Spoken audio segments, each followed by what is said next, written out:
ಶ್ರೀ ಗುರುಭ್ಯೋ ನಮಃ ಪರಮಗುರುಭ್ಯೋ ನಮಃ ಶ್ರೀಮದಾನಂದತೀರ್ಥ ಭಗವತ್ಪಾದಾಚಾರ್ಯ ಗುರುಭ್ಯೋ ನಮಃ ಹರಿ ಓಂ ಸೃಷ್ಟಿಸ್ಥಿತ್ಯಪ್ಯಯೇಹ ನಿಯತಿದೃಶಿತಮೋ ಬಂಧಮೋಕ್ಷಾಶ್ಚ ಯಸ್ಮಾತ್ ಅಸ್ಯ ಶ್ರೀ ಬ್ರಹ್ಮರುದ್ರ ಪ್ರಭೃತಿ ಸುರನರದ್ವೇಷಶತ್ರುತ್ಮಕಸ್ಯ ವಿಷ್ಣೋರ್ವ್ಯಸ್ತಾಃ ಸಮಸ್ತಾಃ ಸಕಲಗುಣನಿಧಿಃ ಸರ್ವದೋಷವ್ಯಪೇತಃ ಪೂರ್ಣಾನಂದಾವ್ಯಯೋ ಯೋ ಗುರುರಪಿ ಪರಮಃ ಚಿಂತಯೇತಂ ಮಹಾಂತಂ ಜನ್ಮಾದ್ಯಸ್ಯ ಯತೋನ್ವಯಾದಿತರತಶ್ಚಾರ್ಥೇಷ್ವಭಿಜ್ಞಸ್ವರಾಟ್ ತೇನೇ ಬ್ರಹ್ಮ ಹೃದಯ ಆದಿಕವಯೇ ಮುಹ್ಯಂತಿ ಯಂ ಸೂರಯಃ ತೇಜೋ ವಾರಿಮೃದಾಂ ಯಥಾ ವಿನಿಮಯೋ ಯತ್ರ ತ್ರಿಸರ್ಗೋ ಮೃಷಾ ಧಾಮ್ನಾ ಸ್ವೇನ ಸದಾ ನಿರಸ್ತಕುಹಕಂ ಸತ್ಯಂ ಪರಂ ಧೀಮಹಿ ಅಶೇಷವಾಗ್ಜಾಢ್ಯವಲಾಪಹಂತ್ರಿ ನವಂ ನವಂ ಸ್ಪಷ್ಟಸುವಾಕ್ಪ್ರದಾಯಿನಿ ಮಮೇಹ ಜಿಹ್ವಾಗ್ರಸುರಂಗನರ್ತಕೀ ಭವಪ್ರಸನ್ನಾ ವದನೆ ಚ ಮೇ ಶ್ರೀಃ ಧರ್ಮ ವಿಜ್ಞಾನ ವೈರಾಗ್ಯ ಪರಮೈಶ್ವರ್ಯಶಾಲಿನಃ ಆನಂದತೀರ್ಥ ಭಗವತ್ಪಾದಾನ್ ವಂದೇ ನಿರಂತರಂ ಯಸ್ಯ ವಾಕ್ ಕಾಮಧೇನುರ್ನಃ ಕಾಮಿತಾರ್ಥಾನ್ ಪ್ರಯಚ್ಛತಿ ಸೇವೇತಂ ಜಯಯೋಗೀಂದ್ರಂ ಕಾಮಬಾಣಚ್ಛಿದಂ ಸದಾ ಸತ್ಯಾಭಿಜ್ಞಕರಾಬ್ಜೋತ್ಥಾನ್ ಪಂಚಾಶದ್ವರ್ಷಪೂಜಕಾನ್ ಸತ್ಯಪ್ರಮೋದತೀರ್ಥಾರ್ಯಾನ್ ನೌಮಿನ್ಯಾಯ ಸುಧಾರತಾನ್ ಶ್ರೀ ಸತ್ಯಾತ್ಮತೀರ್ಥಸ್ವಾಮಿ ಶ್ರೀಪಾದಗುರುಭ್ಯೋ ನಮಃ ಹರಿ ಓಂ ಹರಿ ಓಂ ಹರಿ ಓಂ. ವಿದುರ ಉವಾಚ ಬ್ರಹ್ಮನ್ ಕಥಂ ಭಗವತಃ ಚಿನ್ಮಾತ್ರಸ್ಯ ಅವಿಕಾರಿಣಃ ಲೀಲಯಾ ಚಾಪಿ ಯುಜ್ಯೇರನ್ ನಿರ್ಗುಣಸ್ಯ ಗುಣಾಃ ಕ್ರಿಯಾಃ.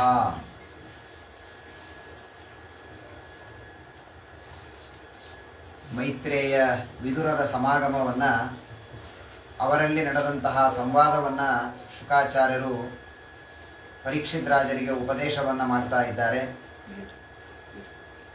ಭಗವಂತನಿಂದ ಲಕ್ಷ್ಮೀದೇವಿಯ ಮೂಲಕವಾಗಿ ಬ್ರಹ್ಮದೇವರ ಸೃಷ್ಟಿಯಾಯಿತು. ಮಹತ್ತತ್ವ ಅದಕ್ಕೆ ಅಭಿಮಾನಿಗಳು ಚತುರ್ಮುಖ ಬ್ರಹ್ಮದೇವರು. ಆ ಬ್ರಹ್ಮದೇವರಿಂದ ಅನೇಕ ವಿಧವಾದ ಸೃಷ್ಟಿಗಳನ್ನು ಭಗವಂತ ಮಾಡಿಸಿದ ಎಂಬುದಾಗಿ ಸಂಕ್ಷೇಪವಾಗಿ ಹೇಳಿದಾಗ, ವಿದುರರು ಮೈತ್ರೇಯರಿಗೆ ಮತ್ತೆ ಪ್ರಶ್ನೆಯನ್ನು ಮಾಡ್ತಾರೆ. ಇದು ತುಂಬ ವಿಚಿತ್ರ ಅಂತ ಅನಿಸ್ತದೆ. ಭಗವಂತನಿಗೆ ಯಾವ ಗುಣಗಳ ಸಂಬಂಧವೂ ಇಲ್ಲ, ಸತ್ವರಜಸ್ತಮೋ ಗುಣಗಳ ಯಾವ ಸಂಬಂಧವೂ ಭಗವಂತನಿಗೆ ಇಲ್ಲ ಅಂತ ಒಂದು ಕಡೆ ಹೇಳ್ತೀರಿ. ಆದರೆ ಅವನಿಂದ ಹುಟ್ಟುವ ಎಲ್ಲ ಪದಾರ್ಥಗಳು ಸತ್ವರಜಸ್ತಮೋ ಗುಣಾತ್ಮಕವಾದ ಪದಾರ್ಥಗಳೇ ಹುಟ್ಟತ್ತೆ. ಅವನು ಮಾತ್ರ ನಿರ್ಗುಣ. ಅವನಿಂದ ಹುಟ್ಟುವ ಪದಾರ್ಥಗಳೆಲ್ಲವೂ ಕೂಡ ಆ ಗುಣದ ವಿಕಾರವಾಗಿಯೇ ಹುಟ್ಟತ್ತೆ ಅಂತ ಹೇಳ್ತೀರಲ್ಲ, ಇದು ವಿಚಿತ್ರ. ಎರಡರಲ್ಲಿ ಒಂದಾಗಬೇಕು. ಹುಟ್ಟಿದ ಪದಾರ್ಥಗಳು ಒಂದಾ ನಿರ್ಗುಣವಾಗಲಿ, ಇಲ್ವಾ ಇವುಗಳು ಗುಣಗಳಿಂದ ಕೂಡಿದೆ ಅನ್ನೋದಾದರೆ ದೇವರಲ್ಲಿಯೂ ಆ ಗುಣಗಳು ಬರಲಿ ಎಂಬುದಾಗಿ ಆ ಅನೇಕ ಪ್ರಶ್ನೆಗಳನ್ನು ಭಗವಂತನ ನಿಮಿತ್ತವಾಗಿ, ಭಗವಂತನ ಬಗ್ಗೆ ಇರುವಂತಹ ಪ್ರಶ್ನೆಗಳನ್ನು ಮಾಡ್ತಾನೆ. ಒಂದು ಅಧ್ಯಾಯದಲ್ಲಿ ಪ್ರಶ್ನೆಯನ್ನು ಮಾಡ್ತಾನೆ ವಿದುರ. ಸಾಮಾನ್ಯವಾಗಿ ಒಬ್ಬ ವ್ಯಕ್ತಿ ಒಂದು ಕೆಲಸವನ್ನು ಮಾಡಬೇಕಾದ್ರೆ ಒಂದು ಪ್ರಯೋಜನ ಇಲ್ಲದೆ ಯಾವ ಕೆಲಸವನ್ನು ಯಾವ ದಡ್ಡನೂ ಮಾಡೋದಿಲ್ಲ. ಸಂಸ್ಕೃತದಲ್ಲಿ ಒಂದು ಮಾತಿದೆ, ಪ್ರಯೋಜನ ಮನುದ್ದಿಶ್ಯ ನ ಮಂದೋಪಿ ಪ್ರವರ್ತತೆ ಅಂತ. ಒಂದು ಪ್ರಯೋಜನ ಇಲ್ಲದೆ ಒಬ್ಬ ಹುಚ್ಚ ದಡ್ಡನೂ ಕೂಡ ಒಂದು ಕೆಲಸವನ್ನು ಮಾಡೋದಿಲ್ಲ. ಅಂದ ಮೇಲೆ ಸಾಮಾನ್ಯವಾಗಿ ಈಗ ನೋಡ್ತಿರ್ತೀವೋ ಇಲ್ಲ, ನಾವು ನಮ್ಮ ಮನೆ ಹೊರಗೆ ರೋಡ್ ಹಾಕೋ ಸೌಂಡ್ ಬಂತು ಅಂದ್ರೆ ಎಲೆಕ್ಷನ್ ಯಾವಾಗ ಅಂತ ನೋಡ್ತೀವಿ. ಅಲ್ಲಿ ಯಾವಾಗೋ ಎಲೆಕ್ಷನ್ ಬಂದಿದೆ ಅಂದ್ರೆ ಇಲ್ಲಿ ರೋಡ್ ಹಾಕ್ಲಿಕ್ಕೆ ಬಂದಿರ್ತಾರೆ. ಇಲ್ಲ ಅಂದ್ರೆ ಮಾರನೇ ದಿವಸದಿಂದ ಅವ್ರು ಭೇಟಿನೇ ಆಗೋದಿಲ್ಲ ನಮಗೆ.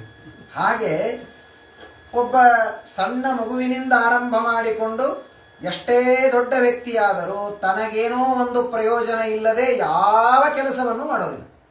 ತಂದೆ ತಾಯಿಗಳು ಮಕ್ಕಳನ್ನು ನೋಡಿಕೊಳ್ತಾರೆ, ಬೆಳೆಸ್ತಾರೆ, ಪ್ರೀತಿ ಮಾಡುತ್ತಾರೆ, ಎಲ್ಲ ಮಾಡ್ತಾರೆ. ಯಾಕೆ ಮಾಡ್ತಾರೆ? ದೊಡ್ಡವರಾದ ಮೇಲೆ ಅವರು ನಮ್ಮನ್ನು ನೋಡ್ಕೊಳ್ಳಿ ಅನ್ನೋ ಕಾರಣಕ್ಕೆ ಮಾಡ್ತಾರೆ. ಮಗು ಅನ್ನೋ ಕಾರಣಕ್ಕೆ ಮಾಡೋದಾದರೆ ಅದೇ ವಯಸ್ಸಿನ ಪಕ್ಕದ ಮನೆಯ ಹುಡುಗನ ಮೇಲೆ ಪ್ರೀತಿ ಮಾಡಬಹುದಲ್ಲ. ಯಾಕೆ ಮಾಡೋದಿಲ್ಲ? ಆ ಮಗುವಿನಿಂದ ನನಗೇನು ಪ್ರಯೋಜನ ಇಲ್ಲ. ಈ ಮಗುವನ್ನು ಬೆಳೆಸಿದರೆ ನನಗೆ ಏನೋ ಒಂದು ಪ್ರಯೋಜನ ಆಗತ್ತೆ ಅನ್ನೋ ಭ್ರಾಂತಿ. ಈಗಿನ ಕಾಲಕ್ಕೆ ಅದೂ ಇಲ್ಲ. ಕೃಷ್ಣಾರ್ಪಣ. ಎಲ್ಲೋ ಮಕ್ಕಳು ಇರ್ತಾರೆ, ಎಲ್ಲೋ ಅಪ್ಪ ಅಮ್ಮ ಇರ್ತಾರೆ. ಎಲ್ಲಿ ಅಂತೂ ತುಂಬ ನಿರ್ವ್ಯಾಜವಾಗಿ ತಂದೆ ತಾಯಿಗಳು ಬೆಳೆಸ್ತಾರೆ ಅಂತನ್ನುವುದರಲ್ಲಿಯೂ ಒಂದು ಸ್ವಾರ್ಥ ಇರುತ್ತೆ. ಆದರೆ ಭಗವಂತ ಹೀಗೆ ನಾವು ದೇವರನ್ನ ನೋಡಿದರೆ ಇಷ್ಟು ದೊಡ್ಡ ಜಗತ್ತನ್ನ ದೇವರು ಸೃಷ್ಟಿ ಮಾಡ್ತಾನೆ ಅಂತ ಹೇಳ್ತೀರಿ, ಆದರೆ ಇದರಿಂದ ದೇವರಿಗೇನು ಪ್ರಯೋಜನ ಇಲ್ಲ ಅಂತ ಹೇಳ್ತೀರಿ. ಇದು ನಂಬಲಿಕ್ಕಾಗೋದಿಲ್ಲ. ಕ್ರೀಡಾಯಾಮ್ ಉದ್ಯತೋ ಅರ್ಹಸ್ಯ ಕಾಮಂ ಚಿಕ್ರೀಡಿಶಾನ್ಯತಃ ಸ್ವತೃಪ್ತಸ್ಯ ಕಥಂ ನಿರವೃತಸ್ಯ ಸದಾತ್ಮನಃ. ಯಾಕೆ? ಒಂದು ವೇಳೆ ದೇವರು ಈ ಜಗತ್ತನ್ನ ಸೃಷ್ಟಿ ಮಾಡ್ತಾನೆ ಅನ್ನೋದಾದರೆ ಅವನಿಗೂ ನಮ್ಮಂತೆ ಯಾವುದೋ ಒಂದು ಸುಖದ ಪ್ರಯೋಜನ ಇರಬೇಕಲ್ಲ.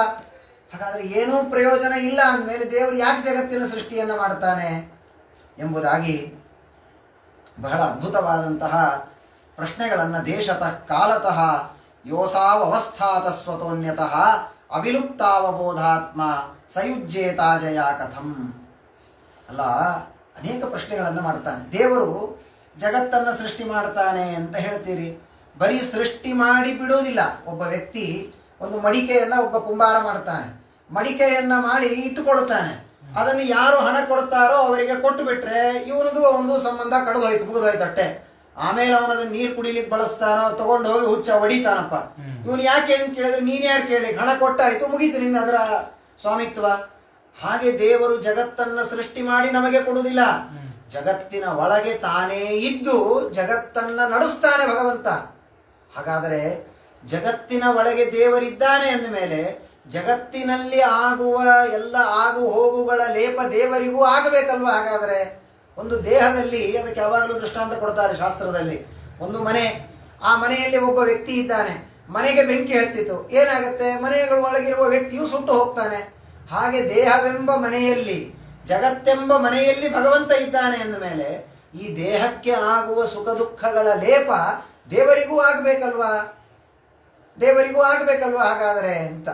ಅದಕ್ಕಾಗಿ ಹೀಗೆ ಭಗವಾನೇಶ ಏವೈಕಃ ಸರ್ವಕ್ಷೇತ್ರೇಷು ಅವಸ್ಥಿತಃ ಅಮುಷ್ಯ ದುರ್ಭಗತ್ವಂ ವಾ ಕ್ಲೇಶೋ ವಾ ಕರ್ಮಭಿಕುತಃ. ನಮ್ಮೆಲ್ಲರ ದೇಹದಲ್ಲಿರ್ತಾನೆ ಅಂತ ಹೇಳ್ತೀರಿ, ಆದರೆ ನಮ್ಮ ಪಾಪ, ಅದರಿಂದ ಆಗುವ ನಮಗೆ ದುಃಖ, ಇದ್ಯಾವುದೂ ದೇವರಿಗೆ ಆಗೋದಿಲ್ಲ ಅಂತೀರ. ಅದು ಹೇಗೆ ಸಾಧ್ಯ? ಯಾರೋ ಪಕ್ಕದ ಮನೆಯಲ್ಲಿ ಬಾಡಿಗೆಗೆ ಬಂದಿರ್ತಾರೆ, ಪಾಪ ಇವರಿಗೂ ಅವನಿಗೂ ಏನೂ ಸಂಬಂಧ ಇರೋದಿಲ್ಲ, ಒಂದು 6 ತಿಂಗಳು ಜೊತೆಗಿರ್ತಾರೆ. ಅಷ್ಟಕ್ಕೆ ಅವ್ರ ಮನೆಯಲ್ಲಿ ಯಾರಾದರೂ ವಯಸ್ಸಾದವ್ರು ಯಾರಾದರೂ ತೀರಿಕೊಂಡ್ರೆ ಇವನು ಅಳ್ತಾ ಹೋಗ್ತಾನೆ, ಅಯ್ಯೋ ನಮಗೆ ಬೇಕಾದವರು ಪಾಪ ದಿನ ನೋಡ್ತಾ ಇದ್ವಿ ಹೋಗ್ಬಿಟ್ರು ಅಂತ. 6 ತಿಂಗಳ ಜೊತೆಗಿದ್ದದ್ದಕ್ಕೆ ನಮಗೆ ದುಃಖ ಆಗೋದಾದ್ರೆ ಅನಾದಿ ಕಾಲದಿಂದ ಜೀವನ ಜೊತೆಗೆ ದೇವರಿದ್ದಾನೆ. ಈ ದೇಹವನ್ನ ನಿಯಮನ ಮಾಡಲಿಕ್ಕೆ ಪ್ರತಿ ದೇಹ ಬಂದಾಗೆಲ್ಲ ನಮ್ಮ ಜೊತೆಗಿರ್ತಾನೆ. ಹಾಗಾದ್ರೆ ದೇಹಕ್ಕೆ ಸುಖ ದುಃಖಗಳಾದರೆ ಅದರ ಲೇಪ ದೇವರಿಗೂ ಆಗಬೇಕಲ್ವಾ? ಯಾಕಾಗೋದಿಲ್ಲ? ಆದ್ದರಿಂದ ಇತ್ಯಾದಿ ಅನೇಕ ಪ್ರಶ್ನೆಗಳು ನನ್ನ ಮನಸ್ಸಿನಲ್ಲಿದೆ. ಇಷ್ಟೆಲ್ಲ ಪ್ರಶ್ನೆಗಳನ್ನ ಕೇಳಿ ವಿದುರರಂತಾರೆ ಮೈತ್ರೇಯರಿಗೆ. ಕೆಲವು ಸಲ ಏನಾಗುತ್ತೆ, ಸುಮ್ಮನೆ ಪ್ರಶ್ನೆ ಕೇಳ್ತಾ ಇರೋದು. ಇವ್ರು ಎಷ್ಟು ತಿಳ್ಕೊಂಡಿದ್ದಾರೆ, ಅದರಿಂದ ಇವ್ರಿಗೇನು ಲಾಭ ಆಗಿದೆ, ಯಾವುದು ಒಟ್ಟು ಪಾಠ ಹೇಳೋ ಆಚಾರ ಸಿಕ್ಕಿದ್ದಾರೆ ಅಂದ್ರೆ ಏನೇನು ನೆನಪಾಗುತ್ತೆ ಪ್ರಶ್ನೆ ಕೇಳ್ತಾ ಇರೋದು. ನಾಳೆ ಮತ್ತಿದೇ ಪ್ರಶ್ನೆನೇ ಮತ್ತೆ ಯಾಕೆ ನೆನಪಿಟ್ಕೊಂಡಿರೋದಿಲ್ಲ, ಎಲ್ಲವನ್ನು ಮರೆತು ಬಿಟ್ಟಿರ್ತಾನೆ. ಆದರೆ ವಿದ್ಯೆಯನ್ನು ಹೇಗೆ ಕಲಿಬೇಕು ಅನ್ನೋದನ್ನು ಭಾಗವತ ತಿಳಿಸಿಕೊಡುತ್ತೆ. ಒಂದು ಶಾಸ್ತ್ರದ ಮಾತಿದೆ, ಪಾದಂ ಶಿಷ್ಯಸ್ವಮೇಧಯ ಪಾದಂ ಸ ಬ್ರಹ್ಮಚಾರಿಭ್ಯ ಪಾದಂ ಕಾಲಕ್ರಮೇಣ ಚ ಅಂತ. ಒಂದು ವಿದ್ಯೆಯನ್ನು ಕಲಿಯುವಾಗ 4 ಭಾಗ ಅಂತೆ.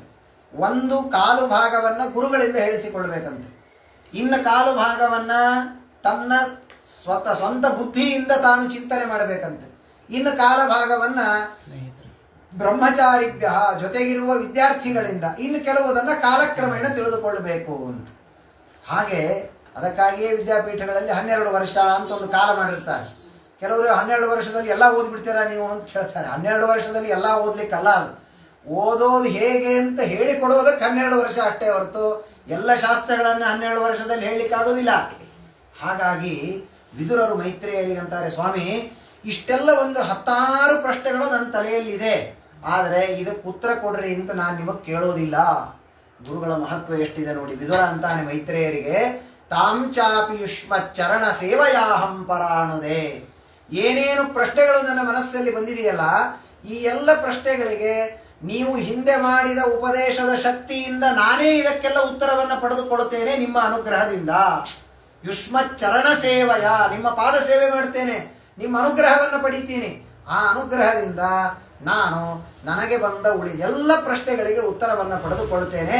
ನೀವು ನನ್ನ ಮೇಲೆ ಅನುಗ್ರಹವನ್ನು ಮಾಡಬೇಕು ಎಂಬುದಾಗಿ ಆ ವಿದುರರು ಮೈತ್ರೇಯರಿಗೆ ಹೇಳ್ತಾ ಇದ್ದಾರೆ. ಯತ್ ಸೇವಯ ಭಗವತಃ ಕೂಟಸ್ಥಸ್ಯ ಮಧುದ್ವಿಷಃ ರತಿರಾಸೋ ಭವೇತ್ ತೀವ್ರ ಪಾದಯೋರ್ವ್ಯಸದಾರ್ಜನ. ಹೀಗೆ ಆ ಪ್ರಶ್ನೆಗಳನ್ನು ಕೇಳಿದಾಗ ಆಗ ಮೈತ್ರೇಯರು ವಿದುರನಿಗೆ ಉಪದೇಶವನ್ನು ಮಾಡ್ತಾ ಇದ್ದಾರೆ.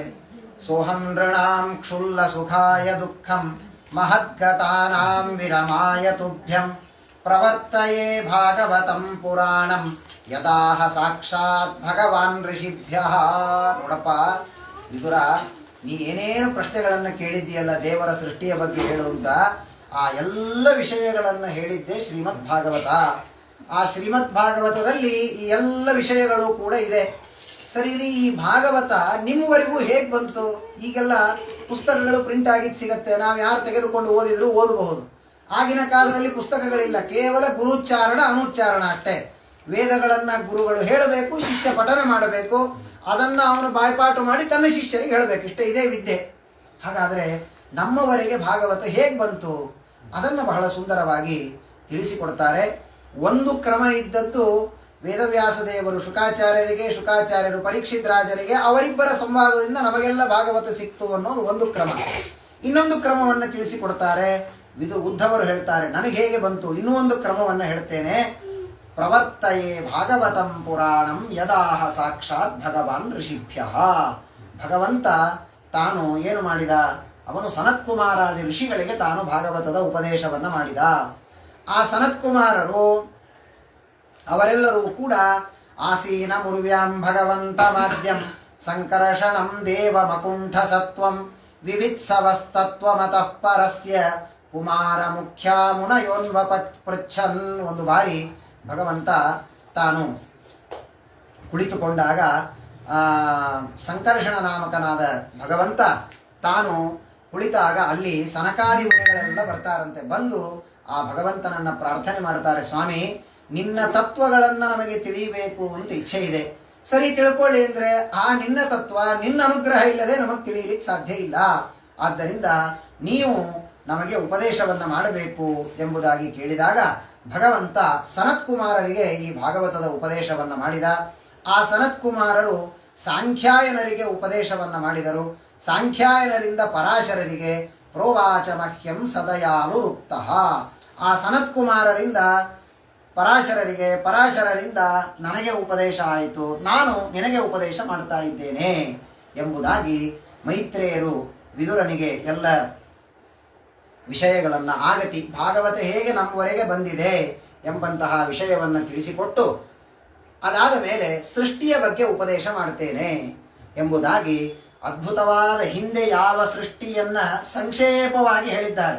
ದೇವರು, ದೇವರಿಂದ ಬ್ರಹ್ಮದೇವರು, ಬ್ರಹ್ಮದೇವರಿಂದ ಮಹತ್ತತ್ವ, ಮಹತ್ತತ್ವದಿಂದ ಅಹಂಕಾರ ತತ್ವ, ಅದರಿಂದ ಸೃಷ್ಟಿಯಾಯಿತು ಅಂತ ಕೇವಲ ಯಾವ ತತ್ವಗಳು, ತತ್ವಾಭಿಮಾನಿ ದೇವತೆಗಳು ಇಷ್ಟನ್ನೇ ಹೇಳಿ ಮುಗಿಸಿಬಿಟ್ಟಿದ್ದಾರೆ.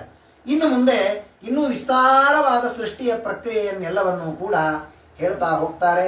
ಸೋಂತ ಶರೀರರ್ಪಿತ ಭೂತ ಸೂಕ್ಷ್ಮ ಕಾಲಾತ್ಮಿಕಾಂ ಶಕ್ತಿ ಮುದೀರಮಾಣ ಉವಾಸ ತಸ್ಮಿನ್ ಸಲಿಲೆ ಪದೇ ಸ್ವೆ ಯಥಾ ನಲೋ ದಾರುಣಿರುದ್ಧ ವೀರ್ಯ. ಭಗವಂತ ಪ್ರಳಯ ಕಾಲದಲ್ಲಿ ಎಲ್ಲ ಕಡೆ ಅಂಧಕಾರ, ಎಲ್ಲ ಕಡೆ ಪ್ರಳಯದ ಉದಕ, ನೀರೆಲ್ಲ ತುಂಬಿಕೊಂಡು ಬಿಟ್ಟಿದೆ. ಆ ನೀರು ತುಂಬಿದಾಗ ಅದರ ಮೇಲೆ ಭಗವಂತ ತಾನು ಮಲಗಿದ್ದಾನೆ.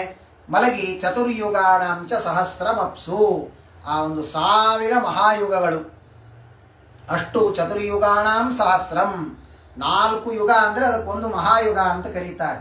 ಅಂತಹ 1000 ಮಹಾಯುಗಗಳವರೆಗೆ ಭಗವಂತ ಪ್ರಳಯ ಕಾಲ, ಜಗತ್ತಿನಲ್ಲಿ ಏನೂ ಇರೋದಿಲ್ಲ, ಅಷ್ಟು ಕಾಲದವರೆಗೆ ದೇವರು ತಾನು ಮಲಗಿದವರಂತೆ ನಾಟಕವನ್ನು ಮಾಡ್ತಾನೆ. ಅದಾದ ಮೇಲೆ ಜಗತ್ತನ್ನು ಸೃಷ್ಟಿ ಮಾಡಬೇಕು ಅಂತ ದೇವರಿಗೆ ಸಂಕಲ್ಪವಾಗತ್ತೆ.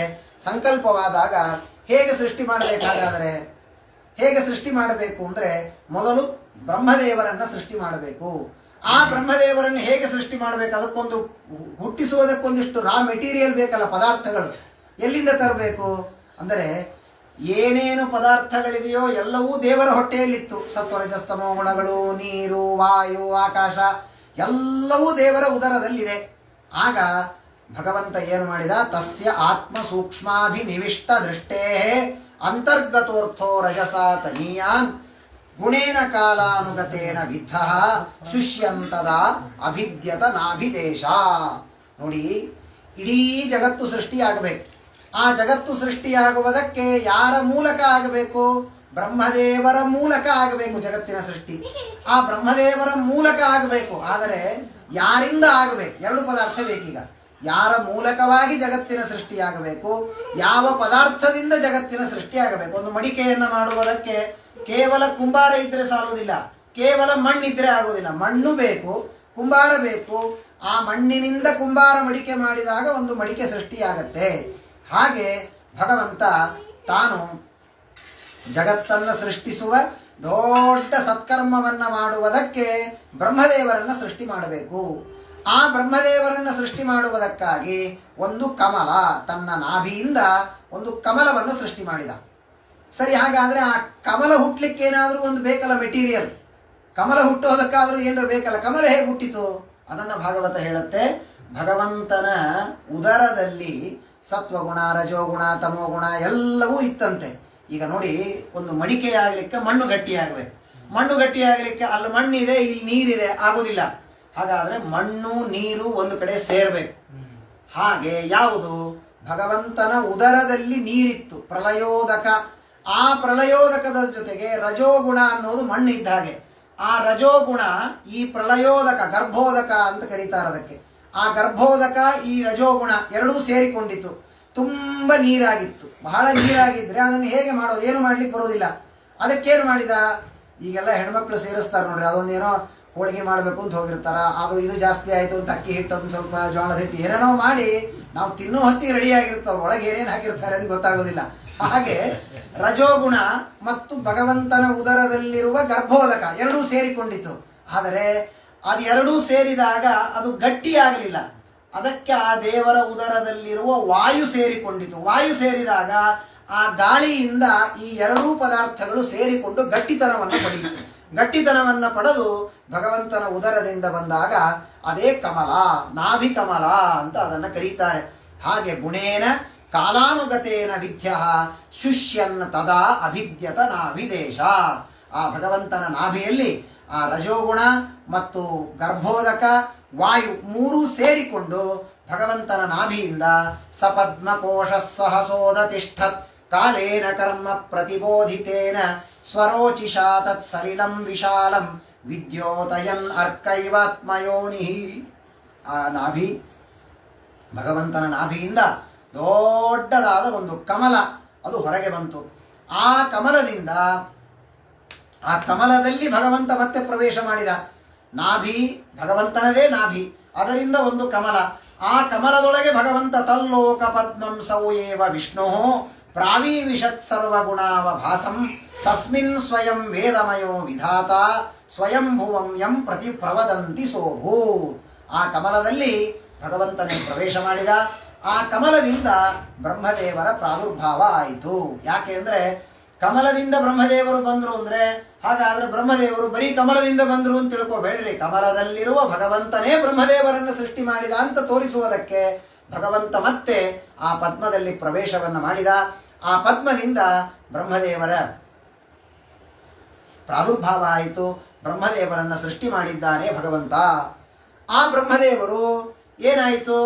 ನಾವು ಆರಾಮಾಗಿದ್ದೀವಿ. ಈಗ ಯಾವತ್ತಾದರೂ ನಮ್ಮನ್ನ ಹುಟ್ಟಿಸಿದ ದೇವರು ಯಾರು ಅಂತ ತಿಳ್ಕೊಳ್ಳಿಕ್ ಪ್ರಯತ್ನ ಮಾಡಿದ್ದೇವಾ? ಹುಟ್ಟಿದ ದಿವಸ ಬೇಡ, ಎಷ್ಟು ಹುಟ್ಟಿದ ದಿವಸ ಮುಗಿದ್ರು ಇನ್ನೂ ಮಾಡ್ತಾ ಇಲ್ಲ ನಾವು. ಹುಟ್ಟಿದ ಹಬ್ಬಗಳು ಎಷ್ಟಾಗಿ ಹೋಗಿದೆ ನಮ್ಮದು.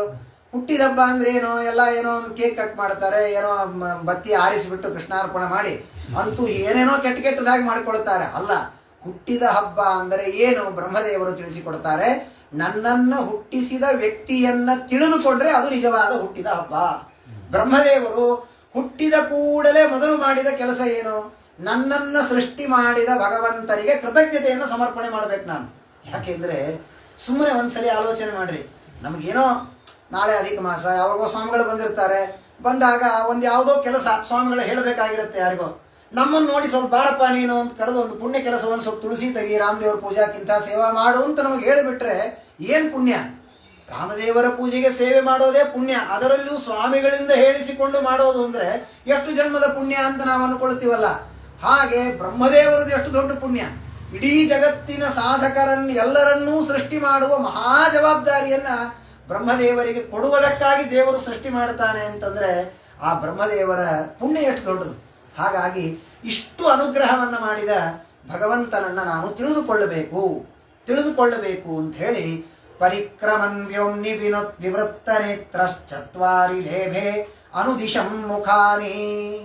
ತಾನು ಆ ತನ್ನನ್ನ ಸೃಷ್ಟಿಸಿದ ಭಗವಂತನನ್ನ ಕಾಣದೆ ಅಂತ ಭಾಗವತ ಹೇಳುತ್ತೆ. ಕಾಣದೆ ಅಂದ್ರೆ ಹಾಗಾದ್ರೆ ನನ್ನನ್ನು ಸೃಷ್ಟಿಸಿದವನು ಯಾರು ಎನ್ನುವ ಸಂದೇಹದಿಂದ ಬ್ರಹ್ಮದೇವರು ಹುಡುಕಿದ್ರು ಅಂತ ಅರ್ಥ ಅಲ್ಲ. ಅವರು ಸರ್ವಜ್ಞ ಶಿಖಾಮಣಿಗಳು, ಯಾವಾಗಲೂ ಗೊತ್ತು ಯಾವ ಭಗವಂತನು ನನ್ನನ್ನು ಸೃಷ್ಟಿ ಮಾಡಿದ್ದಾನೆ ಅಂತ ಪರೋಕ್ಷವಾಗಿ ಗೊತ್ತೋ ಆ ದೇವರನ್ನ ಅಪರೋಕ್ಷವಾಗಿ ಕಾಣೋಣ ಎಂಬ ಇಚ್ಛೆಯಿಂದ ಬ್ರಹ್ಮದೇವರು ಹುಡುಕಿದರಂತೆ. ಎಲ್ಲಿದ್ದಾನೆ ದೇವರು, ಕಾಣಿಸ್ತಾನ ಎಲ್ಲಾದರೂ? ಸಾಮಾನ್ಯವಾಗಿ ಮಗು ಹುಟ್ಟಿದಾಗ ಆಚೆ ಈಚೆ ನೋಡಿದ್ರೆ ತಾಯಿ ಪಕ್ಕದಲ್ಲಿ ಇರ್ತಾಳೆ. ಹಾಗೆ ಬ್ರಹ್ಮದೇವರನ್ನ ಹುಟ್ಟಿಸಿದ ತಾಯಿ ತಂದೆ ಎಲ್ಲವೂ ಭಗವಂತ. ಆ ಭಗವಂತ ಆಲೋಚನೆ ಮಾಡಿದ, ಬ್ರಹ್ಮದೇವರು ನನ್ನನ್ನು ಹುಟ್ಟಿಸಿದ ಭಗವಂತ ಎಲ್ಲಿದ್ದಾನೆ ನೋಡೋಣ ಅಂತ ಎಲ್ಲ ಕಡೆ ತಲೆ ಆಡಿಸಿದರಂತೆ. ಚತ್ವಾರಿ ಲೇಭೆ ಅನುದಿಶಂ ಮುಖಾನಿ. ಆಗ ತಾವು ಎಲ್ಲೆಲ್ಲಿ ತಲೆಯನ್ನ ತಿರುಗಿಸಿದ್ರಲ್ಲ 4 ದಿಕ್ಕಿಗೆ, 4 ದಿಕ್ಕಿಗೂ ಒಂದೊಂದು ತಲೆಗಳು ಬಂತು ಬ್ರಹ್ಮದೇವರಿಗೆ. ಆದ್ದರಿಂದ ಯಾಕೆ ತಸ್ಮಾದ್ಯುಗಾಂತ ಶ್ವಸನಾವಧೂರ್ಣ ಮಹೋರ್ಮಿ ಚಕ್ರಾತ್ ಸದ್ಯಾದ್ವಿರೂಢಂ ಅಥಾಶ್ರಿತಃ ಕಂಜಮುಲೋಕ ತಂತ್ರಂ ಆತ್ಮಾನಮದ್ಧಾ ವಿವದಾದಿ ದೇವಃ. ಆಗ ಎಲ್ಲ ಕಡೆ ತಲೆಯನ್ನು ತಿರುಗಿಸಿದಾಗ 4 ಮುಖಗಳು ಬ್ರಹ್ಮದೇವರಿಗೆ ಬಂದಿದೆ. ಆ 4 ಮುಖಗಳಿಂದ ಆ ಭಗವಂತನನ್ನ ಕಯೇಶ ಯೋಸೌ ಅಹಂ ಅಬ್ಜಸ್ಪೃಷ್ಠೆ ಏತತ್ ಕುತೋ ವಾಬ್ಜಮನನ್ಯದಪ್ಸು. ಏನಿದು ವಿಚಿತ್ರ, ನನ್ನನ್ನು ಹುಟ್ಟಿಸಿದವರು ಯಾರೂ ಕಾಣ್ತಾ ಇಲ್ಲ, ನಾನು ಕಣ್ಣು ತೆಗೆದ ತಕ್ಷಣ ಯಾವುದೋ ಕಮಲದಲ್ಲಿ ಕೂತ್ಕೊಂಡಿದ್ದೇನೆ, ಇದೇನು ವಿಚಿತ್ರ ಅಂತ. ಇದೆಲ್ಲ ಬರೀ ನಾಟಕ ಅಷ್ಟೇ, ಅವರಿಗೆಲ್ಲ ಗೊತ್ತಿದೆ. ಆದ್ದರಿಂದ ಯಾರವರು ನಾನು ಹುಡುಕಬೇಕು ಅಂತ ಸಂಕಲ್ಪವನ್ನ ಮಾಡಿ ಸೈತ್ಥ ಮುದ್ವೀಕ್ಷ ತದಬ್ಜನಾಲ ನಾಲೀಭಿರಂತರ್ಗತ ಮಾವಿವೇಶ ನಾರ್ವಾಗತಸ್ತತ್ಖರ ನಾಲ ನಾಲೀ ಸವೈ ವಿಚಿನ್ವಂತದವಿಂದ ತಾಜಃ. ಆಗ ಕಮಲದಲ್ಲಿ ಸುತ್ತಲೂ ನೋಡಿದರೂ ಯಾರು ಕಾಣಿಸ್ತಿಲ್ಲ, ಎಲ್ಲಿ ನೋಡಿದರೂ ಕತ್ತಲು. ಏನ್ ಮಾಡಬೇಕು? ಆ ಕಮಲದ ಒಳಗೆಲ್ಲಾದರೂ ನನ್ನನ್ನು ಹುಟ್ಟಿಸಿದ ದೇವರಿದ್ದಾನ ನೋಡೋಣ ಅಂತ ಕಮಲದ ದೇಟಿನ ಒಳಗೆ ಪ್ರವೇಶ ಮಾಡಿದರು, ಕಾಣಿಸ್ತಿಲ್ಲ. ಇನ್ನೂ ಆ ದೇಟಿನ ಸೂಕ್ಷ್ಮ ಭಾಗಗಳಲ್ಲೆಲ್ಲ ಪ್ರವೇಶ ಮಾಡಿದರು, ಎಲ್ಲಿ ನೋಡಿದರೂ ಕೂಡ ಭಗವಂತನ ದರ್ಶನ ಆಗಲಿಲ್ಲ. ತಸ್ಯ ತಮಸ್ಯ ಪಾರೆ ವಿದುರಾತ್ಮ ಸರ್ಗಂ ವಿಚಿನ್ವತೋ ಭೂತ್ ಸುಮಹಾನ್ ತ್ರಿನೇಮಿಃ ಯೋ ದೇಹಭಾಜಾಂ ಭಯಮೀರ ಯಾಣಃ ಪರೀಕ್ಷಣೀಯೋತ್ಯುಜು ಅಯುಜಸ್ಯ ಹೇತೋ. ಸರಿ, ಹಾಗಾದರೆ ಅವರಿಗೆ ಗೊತ್ತಾಯಿತು, ನಾನು ನನ್ನನ್ನು ಹುಟ್ಟಿಸಿದ ಈ ದೇವರನ್ನ ಬರೀ ನನ್ನ ದೈಹಿಕ ಪ್ರಯತ್ನದಿಂದ ನೋಡ್ತೇನೆ ಅಂದ್ರೆ ಸಾಧ್ಯ ಇಲ್ಲ. ಆ ದೇವರನ್ನ ನೋಡುವುದಕ್ಕೆ ಪುಣ್ಯ ಅನ್ನುವ ಒಂದು ಇನ್ವೆಸ್ಟ್ಮೆಂಟ್ ಬಿಟ್ರೆ ಬೇರೆ ಏನು ಖರ್ಚು ಮಾಡಿದರೂ ದೇವರು ಕಾಣೋದಿಲ್ಲ. ಹಾಗಾಗಿ ನಾನು ತಪಸ್ಸು ಮಾಡುತ್ತೇನೆ ಅಂತ ಬ್ರಹ್ಮದೇವರು ಮನುಷ್ಯಮಾನದಿಂದ 100 ವರ್ಷಗಳವರೆಗೆ ತಪಸ್ಸನ್ನ ಮಾಡಿದ್ದಾರೆ ಬ್ರಹ್ಮದೇವರು. ನೋಡ್ರಿ, ಬ್ರಹ್ಮದೇವರಂಥ ಬ್ರಹ್ಮದೇವರಿಗೆ ನನಗೆ ಬೇಕು ಅಂದಾಗ ದೇವರು ಕಾಣಿಸೋದಿಲ್ಲ. ಅವರು ತಪಸ್ಸು ಮಾಡಿ ಪ್ರಾರ್ಥನೆ ಮಾಡಿದರೆ ದೇವರು ದರ್ಶನವೇ ಹೊರತು ಇಲ್ಲ ಅಂದರೆ ಇಲ್ಲ. ಆ ರೀತಿಯಲ್ಲಿ ತಪಸ್ಸು ಮಾಡಿದ್ದಾರೆ, ಕಾಣಿಸ್ಲಿಲ್ಲ. ಮತ್ತೆ ಏನೇನೋ ಧ್ಯಾನವನ್ನ ಮಾಡಿದರು, ಪ್ರಾಣಾಯಾಮವನ್ನ ಮಾಡಿದರು, ಪ್ರಾಣವನ್ನ ನಿರೋಧ ಮಾಡಿ ಗಟ್ಟಿಯಾಗಿ ಭಗವಂತನನ್ನ ಕಾಲೇನ ಸೋಭ ಪುರುಷಾಯುಷಾಭಿ ಪ್ರವೃದ್ಧ ಯೋಗೇನ ವಿರೂಢ ಬೋಧ ಸ್ವಯಂ ತದಂತರ ಹೃದಯೇ ಅವಭಾತಂ ಅಪಶ್ಯತ ಎನ್ನ ಪೂರ್ವಂ. ಆಗ ಆ ಬ್ರಹ್ಮದೇವರು ಮನಸ್ಸಿನಲ್ಲಿ ದೇವರ ಧ್ಯಾನವನ್ನ ಮಾಡ್ತಾ ಇರುವಾಗ ಭಗವಂತ ಅವರಿಗೆ ಹೃದಯದಲ್ಲಿ ದರ್ಶನ ಕೊಟ್ಟಿದ್ದಾನೆ. ಏನು ಸುಂದರವಾದ ಭಗವಂತನ ರೂಪ. ಬ್ರಹ್ಮದೇವರು ನೋಡ್ತಾರಂತೆ, ಅವರು ಯಾವಾಗ ಇಚ್ಛೆ ಪಡ್ತಾರೋ ಪ್ರಾರ್ಥನೆ ಮಾಡಿದಾಗೆಲ್ಲ ದೇವರು ದರ್ಶನ ಕೊಡ್ತಾನವ್ರಿಗೆ.